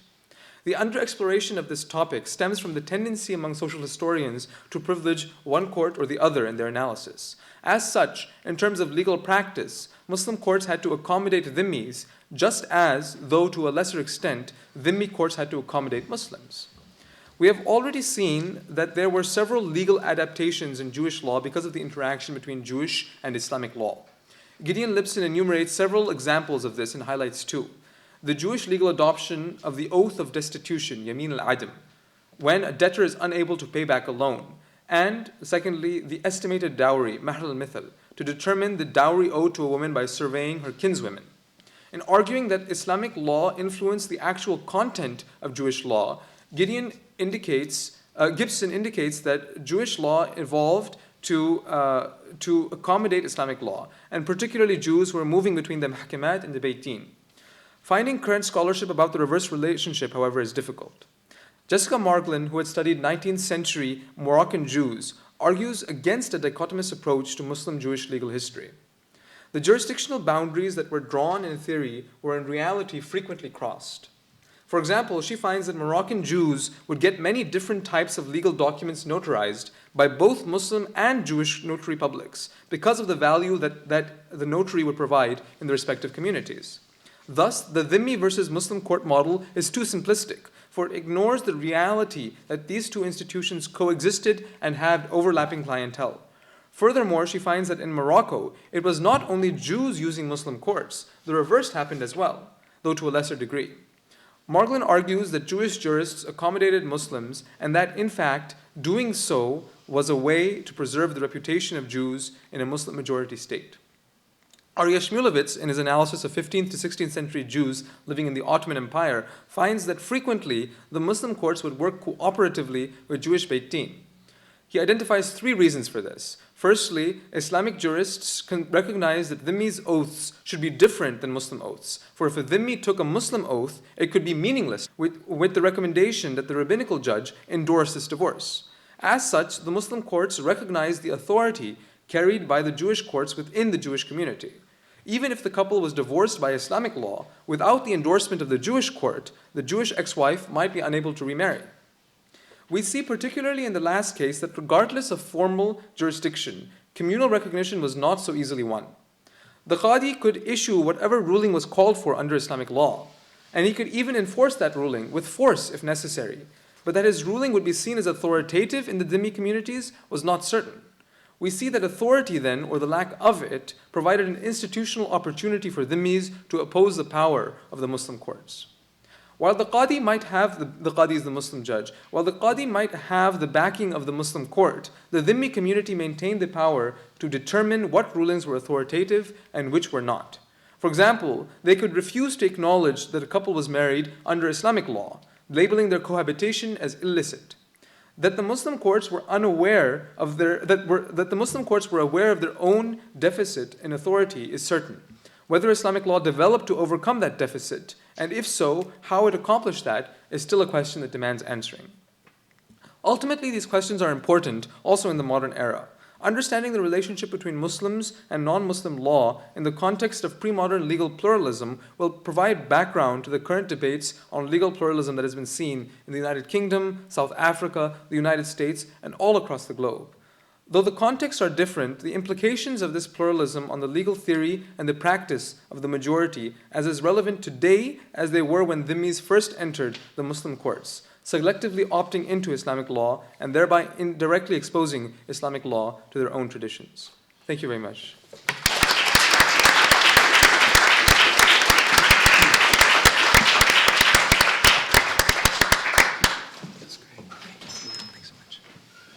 Thank you, Adeel. Can we have one more round of applause for all of our students?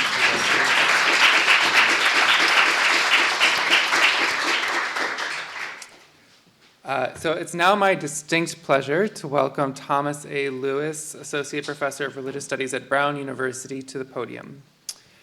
Professor Lewis has taught previously at the University of Iowa and at Harvard University, and for a brief stint in the 1990s at the Colegio Emile Del Croce in Quito, Ecuador. He specializes in religious ethics and philosophy of religion in the modern West and has strong interests in methodology and the study of religion. His research examines conceptions of tradition, reason, and authority, and their significance for ethical and political thought. He is particularly interested in the roles attributed to practice, reflection, and narrative in constituting the self. His publications include Freedom and Tradition in Hegel, Reconsidering Anthropology, Ethics, and Religion, Religion, Modernity, and Politics in Hegel, and articles on religion and politics, liberation theology, communitarianism, and comparative ethics. Professor Lewis's current book project is tentatively titled The Eclipse of Ethical Practices in the Modern West, on the Cultivation of Character in Everyday Life. About this project, he writes, much recent work in religious ethics has focused on a purported absence of ethical practices for the formation of good character in modern ethics. Against that narrative, this book will argue that practices of ethical formation have neither gone away nor ceased to be objects of concern. They have migrated to the margins in canonical modern thought. In the wake of the Reformation, these practices have largely become embedded in ordinary life.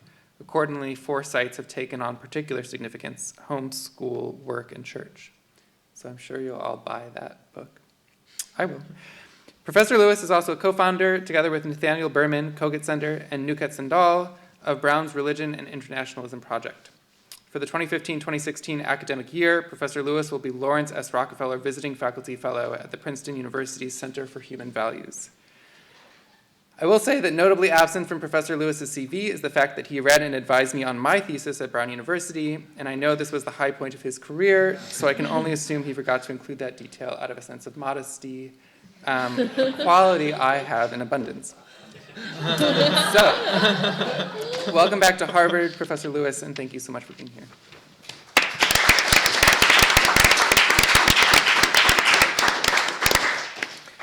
Thank you very much. It's a tremendous honor and a pleasure to be back, not just at Harvard Divinity School, but also in this room that is very rich with memories of many conversations and discussions over many years. It's a pleasure, I have to say, in reading these papers to see certain continuities as well as ongoing developments within the discourse at Harvard Divinity School. Before starting, I did just want to thank the Divinity School, the organizers of the Stendahl Symposium, particularly Ben Marcus, as he said, formerly a student at Brown University. Here as well as there, he's done a tremendous amount to organize collective intellectual and social endeavors in ways that have been an inspiration and a model for faculty as well as for other graduate students. I must say that I knew of Ben long before I knew him personally. He already had a reputation for a combination of keen intellect and organizational abilities early in his time at Brown. I did benefit greatly from those conversations about that thesis, and it certainly figures into my own work. I also particularly want to thank our four panelists and just say how much I've appreciated the opportunity to read and engage with your work. I've already learned a great deal, both from reading over the papers beforehand, from hearing you talk today, and look forward to hearing more during the question and answer discussion following my remarks. They are certainly rich and fascinating papers, each of them. Part of what stands out to me as I think about these four papers together is the way that they testify to a broad and yet deep set of overlapping conversations that continue here at Harvard Divinity School. They stand out for their noteworthy combination of both diverse topics and common themes. They display vast areas of inquiry, but also multiple shared concerns. And in that respect, I think they represent Harvard Divinity School tremendously well.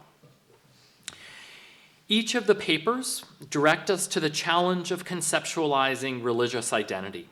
They repeatedly probe points where the boundaries that are used to define us, to define others, and to define religions are rendered complex, complicated, and sometimes incoherent.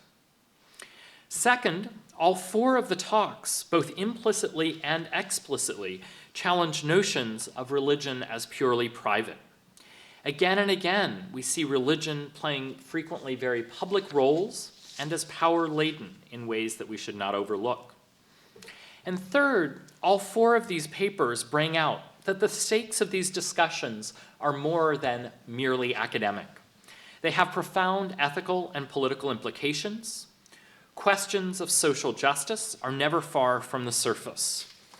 I want to spend time on all three of these, though given the limitations to the total time here and my interest in hearing from you as well and giving you a chance to ask questions of our panelists, I'm going to spend most of my time on the first of those 3 points. But before doing that, I want to take a few minutes just to talk about briefly about each of the papers, right, working through them. Ryan Gregg treats us to Jubilee, past and present.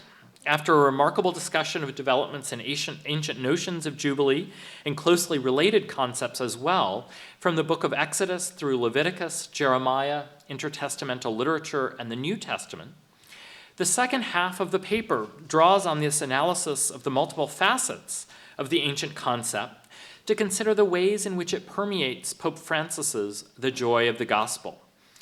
While Gregg sees Pope Francis as integrating many Jubilean themes, in the final section of the paper, he considers Pope Francis's possible grounds for avoiding explicit mention of Jubilee, despite the resonance of its themes.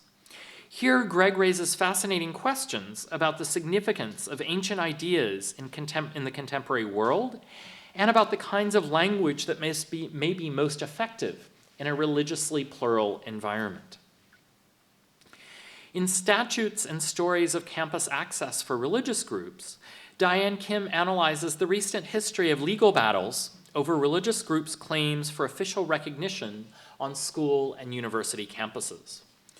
She focuses on the way that institutions' concerns about inclusion, through the denial of recognition to groups that discriminate on the basis of religious belief, have come into conflict with groups' efforts to limit their membership, or at least their leadership, to those who share their religious beliefs. Drawing attention to the impact of the 2010 U.S. Supreme Court decision in Christian Legal Society versus Martinez, Kim argues that many legal challenges on campuses across the country to the official status of groups such as InterVarsity Christian Fellowship, which requires its leaders to affirm a particular set of doctrines. She then explores what we may lose by excluding such groups from full campus exclusion. By marginalizing such groups in the university, Kim argues, we effectively relegate our engagements with our pluralism to private spaces where they suffer from the lack of the free exchange of ideas that we expect our universities to represent. Exclusion thus deprives the groups and the university of desperately needed engagements. Tim Martin's Emerson's Buddhism and the American Fantasy of Personal Authority raises probing questions about how a Master's of Divinity program in Buddhism at Harvard relates to the transmission of authority in more traditional Buddhist lineages. Martin examines the way in which Ralph Waldo Emerson's appeal to Buddhism was deeply shaped by Orientalist imaginings of the Eastern other. The authorization of personal authority that Emerson claimed to find was in fact the reflection of his own fantasies. By contrast, Buddhist traditions have historically placed far less emphasis on the authority of first personal experience, and far more on the transmission of authority through recognized lineages of scholars. Martin then worries about the impact of institutions other than traditional Buddhist authorities authorizing individuals to go out and teach to larger communities. And finally, in the written version of the paper, this I think takes up more room, he turns back to the history of Christianity to suggest the importance of Christian models such as that of Dietrich Bonhoeffer, who are suspicious of claims to individual authority and instead locate authority beyond themselves. Adeel Mohammadi explores some of the complexities of legal pluralism, of arrangements in which members of non-dominant religious groups, such as Muslims in the United Kingdom or Jews and Christians in the Ottoman Empire, have the option of litigating their conflicts through legal apparatuses, such as courts that are specific to their religious communities. Focusing on contexts in which Islam was dominant, he offers a fascinating consideration of the reasons that non-Muslims might have had for using Islamic courts rather than those of their own religious communities.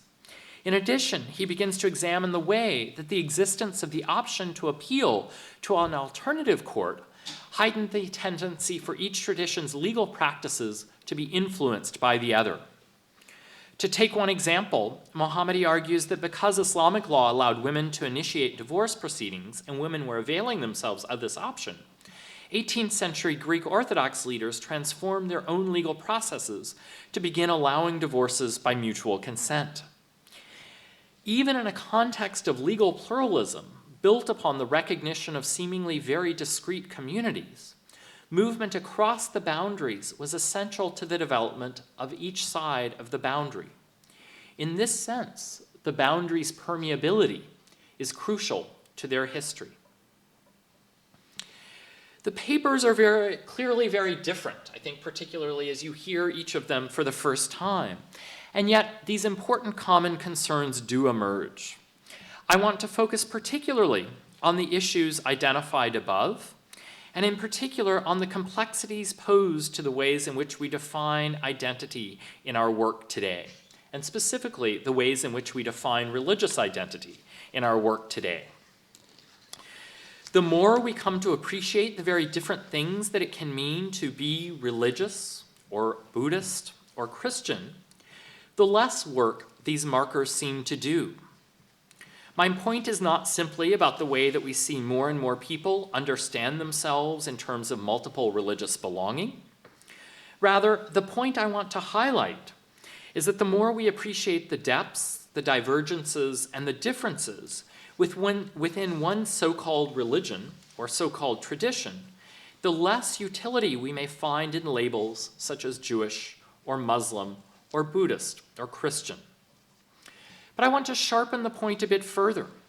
It's not simply that these rubrics are rough or crude, a kind of first sorting, after which a great deal more fine-grained sorting and discrimination remains to be done.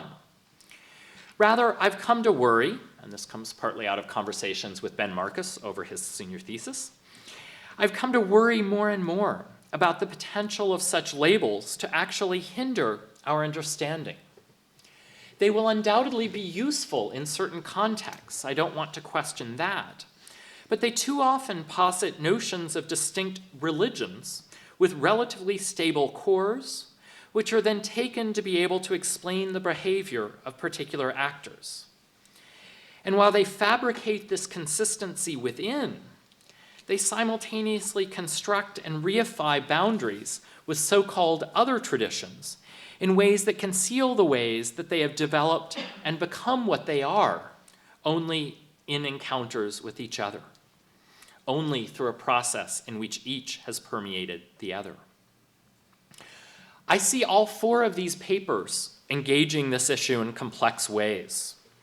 Adeel Mohammadi's discussion makes this point in a particularly fascinating way. After all, he's dealing with contexts in which even the courts that are available to you depend on what is often portrayed as a straightforward religious identity.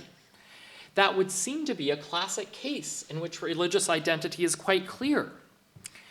And yet his paper powerfully brings out the subtle ways in which a situation of legal pluralism that would seem to reify and preserve distinct identities of religious communities does much to complicate and interweave these identities.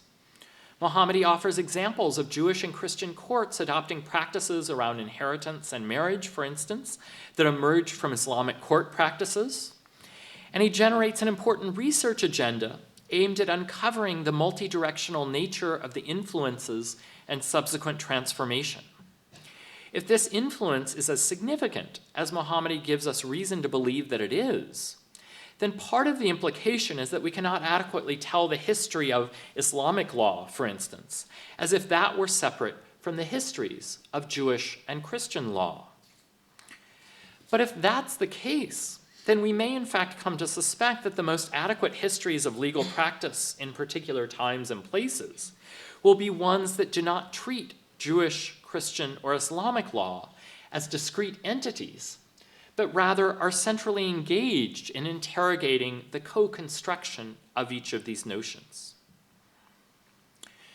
Tim Martin's analysis, while concerned with challenges to more traditional forms of transmission of authority in Buddhist communities, simultaneously challenges our notion of discrete traditions. He argues convincingly that Emerson's Buddhism was a matter of projected Orientalist fantasies rather simply than something found in India. As he puts it so eloquently, quote, "The process is less like mining the earth for gold and more like shouting into a cave and hearing your own echo reply in a different tone." Yet even this does not entail that there was no influence whatsoever from materials originating in India. More importantly, Martin brings out the ways in which these Orientalist constructions shaped further reform movements within modern Hindu and Buddhist thought, in thinkers such as Vivekananda and D.T. Suzuki in particular, or among others, I should say. Notions of a pure or original Hinduism or Buddhism seem more and more complicated. In this way, his work converges with a great deal of contemporary scholarship on the construction of these traditions through colonial encounters. Finally, Martin's turn to Bonhoeffer effectively breaks down any sense of juxtaposing a purported Western focus on personal authority with a purported Eastern focus on the authority of tradition. As powerful as these images, as well as precisely their inverse, remain in our popular culture and in our political discourse, Martin's paper implicitly brings out how much they conceal from us. Diane Kim's discussion of inclusion and exclusion places in the fore issues about how we define the boundaries of religion, or at least of acceptable or perhaps genuine religion.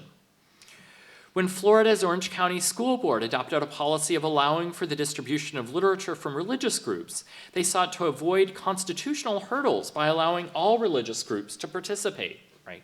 The impact after the first suit was brought.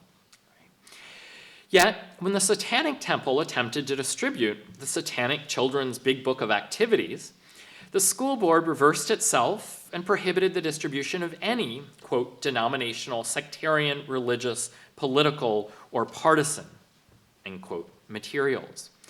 At issue, then, are both spoken and unspoken assumptions about what counts as legitimate religion. Again, the boundaries and categories become problematic. A seemingly neutral policy of including all religion founders in the face of what are likely deeply held intuitions that pluralism has its limits, and that despite claims about neutrality vis-a-vis competing religious claims, not all religious claims are created equal.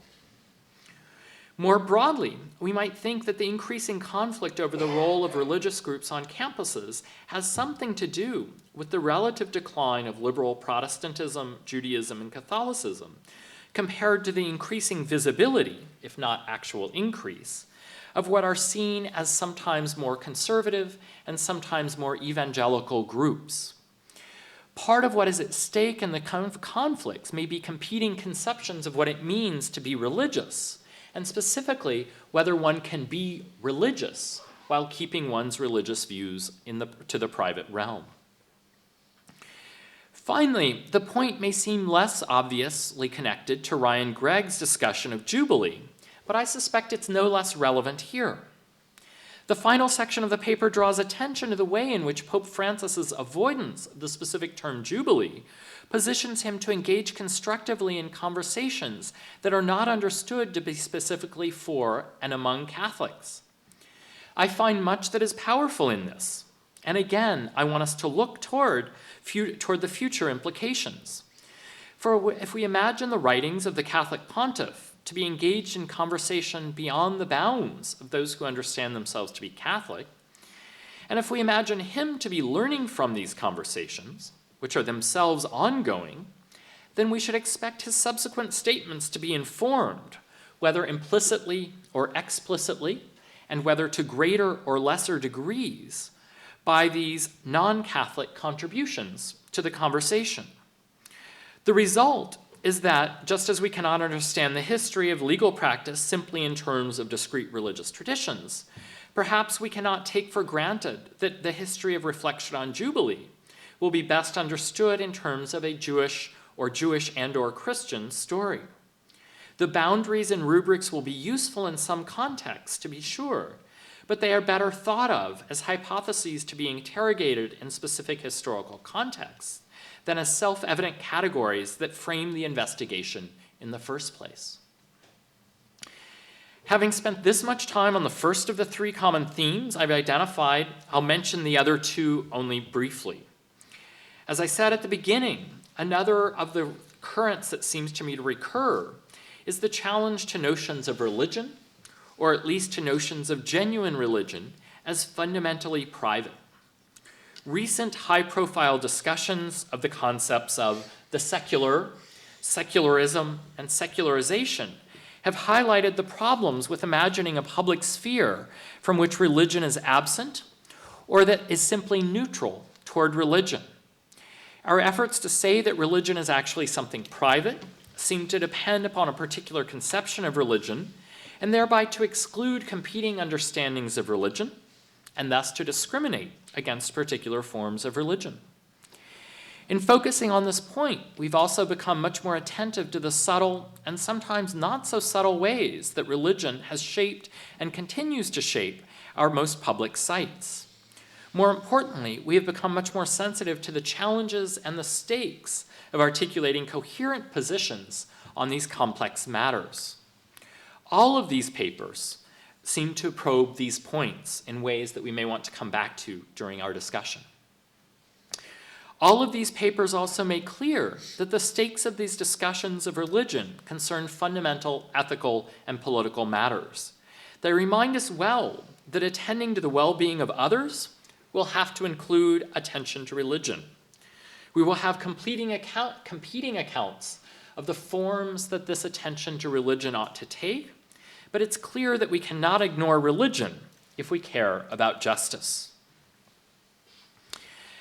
I'd like to conclude my comments by posing a few questions to each of our speakers. As I've said, I've already learned a great deal from each of you, and I pose these questions as ways of inviting further conversation from which I anticipate learning much more.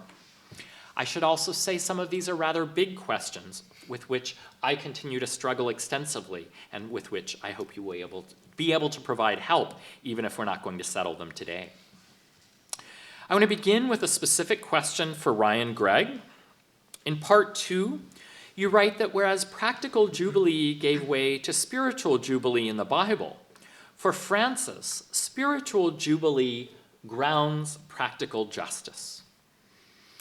You then go on to suggest that liberation from oppressive political systems can in some sense be subordinated to liberation from sin. As I think about the history of debate around notions of liberation in Latin American liberation theology, this kind of language raises concerns for me about whether it presents, perhaps unintentionally, probably very unintentionally, but nonetheless effectively, a license to focus our energies on spiritual liberation that is conceived as distinct from political and economic forms of liberation, and thereby to render the latter second-tier concerns. The worry is that, quote, emphasizing the spiritual aspects of social transformation, end quote, which you argue Francis does, ends up, in practice, emphasizing spirituality instead of social transformation. I would be interested to hear more about how you continue to grapple with what I take to be a very difficult challenge.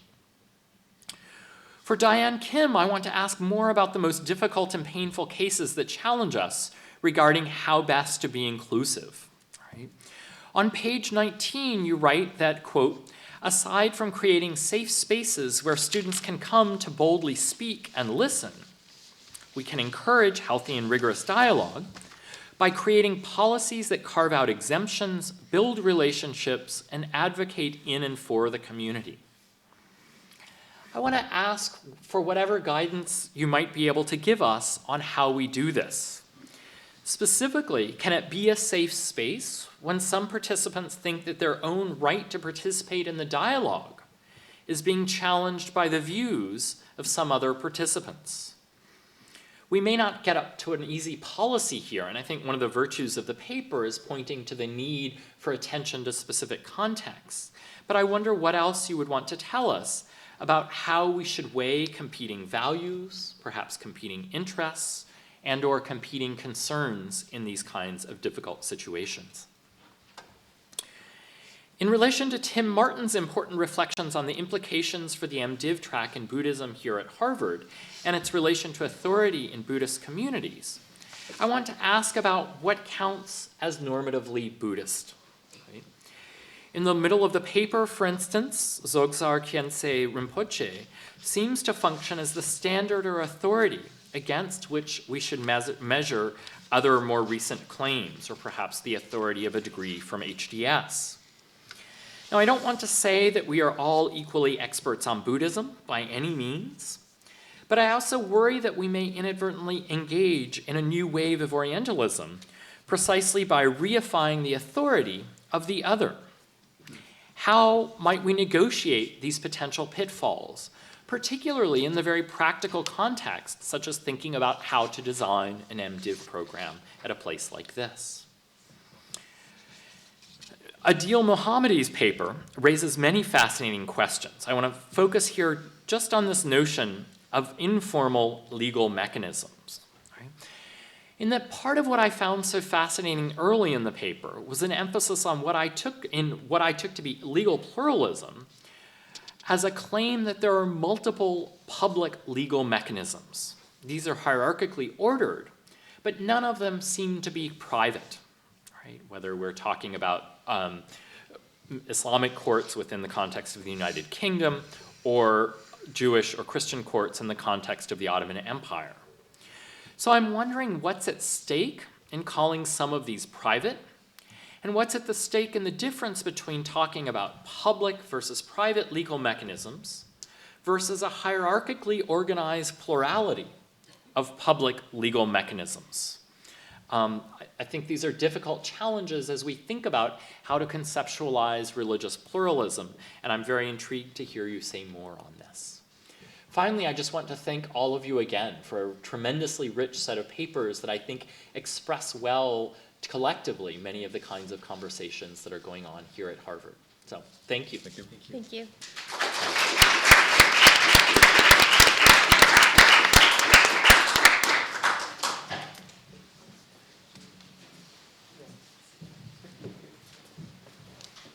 So thank you to everyone for coming. I know a lot of people have to run out.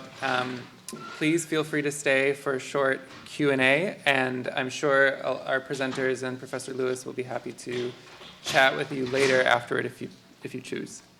Also, I just want to say again a quick thank you to the HDSSA, especially Diane Kim, who designed the posters for this event, and Aisha Amsano, who's no longer here, but was here earlier for the event, who helped with all the publicity, Katie Caponera and Tim Welsky in Student Affairs and the Alumni Relations Office. And thank you again to the Stendahl family for their continued support and for being here today. At this time, we'll take some questions. I have some microphones. This event is being recorded, so if you prefer not to be recorded, maybe don't take a microphone. But does anyone have any questions right now?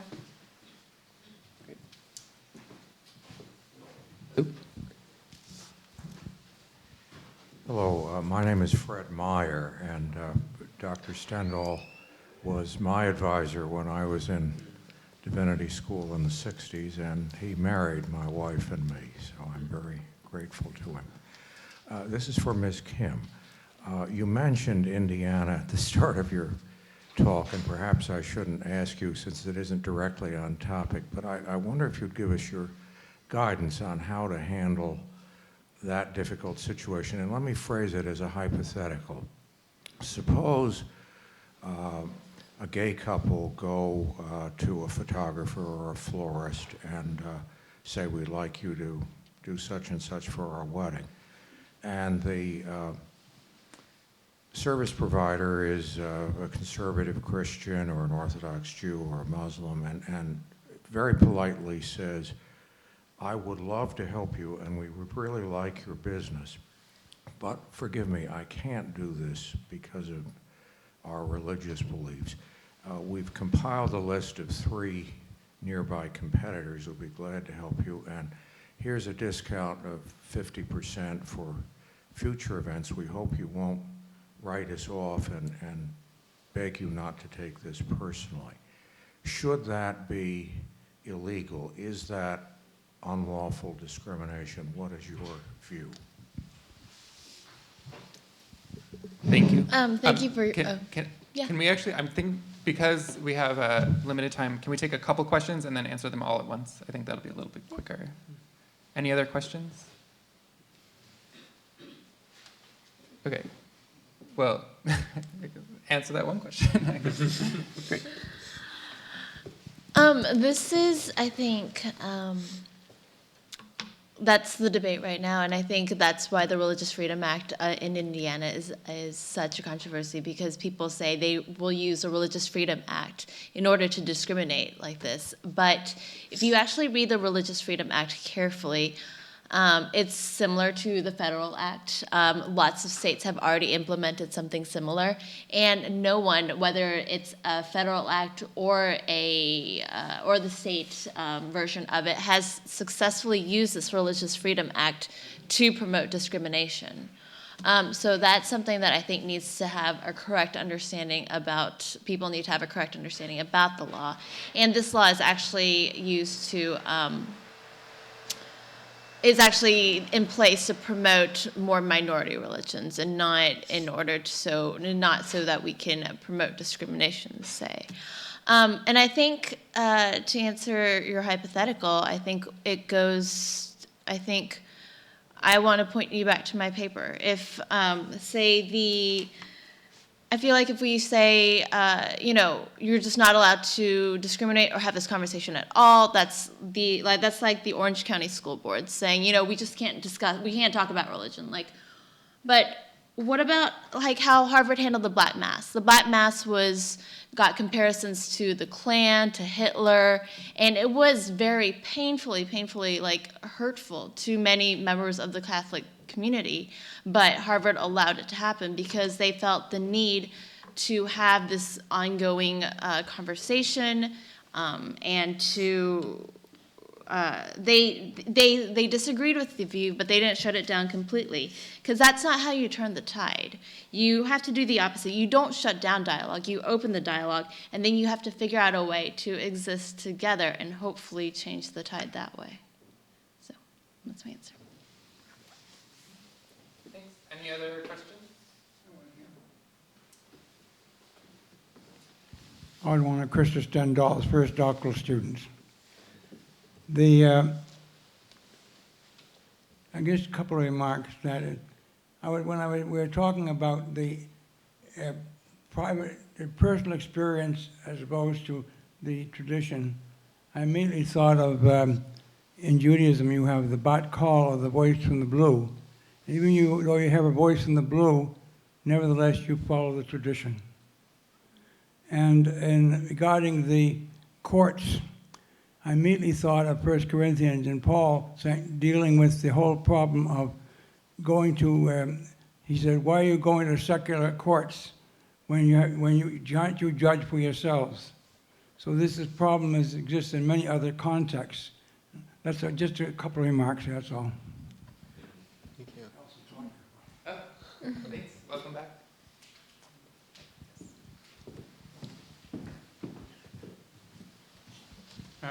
I apologize. I don't have so much question as wanting to, in a sense, make a point of personal privilege. I'm Krister Stendahl's son, and I'm very conscious of how profoundly happy he would be. Well, this being the day after Easter, he would be happy anyway. But what a joy it would have been for him to be able to hear you. And I regret that my mother was not strong enough this particular day to be here, because I know how much she would have enjoyed this and what happiness it would bring to her. I found myself thinking about my father's commitment to interreligious conversation and relationship, and the way in which a major part of his sensibility was the knowledge that we have identities and traditions, but we have them as human beings. And we have them in community and in relationship.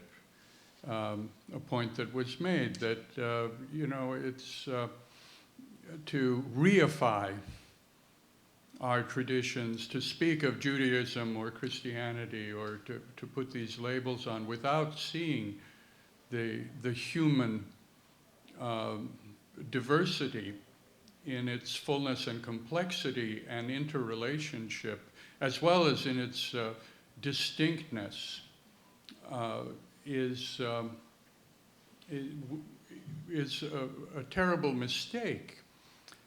To recognize this humanity is an ethical point. And I recall how it was that when he was discussing the end of the Epistle to the Romans, he said that so many theologians seem to think that You have to understand what Paul has to say about ethics as growing out of his particular theological argument.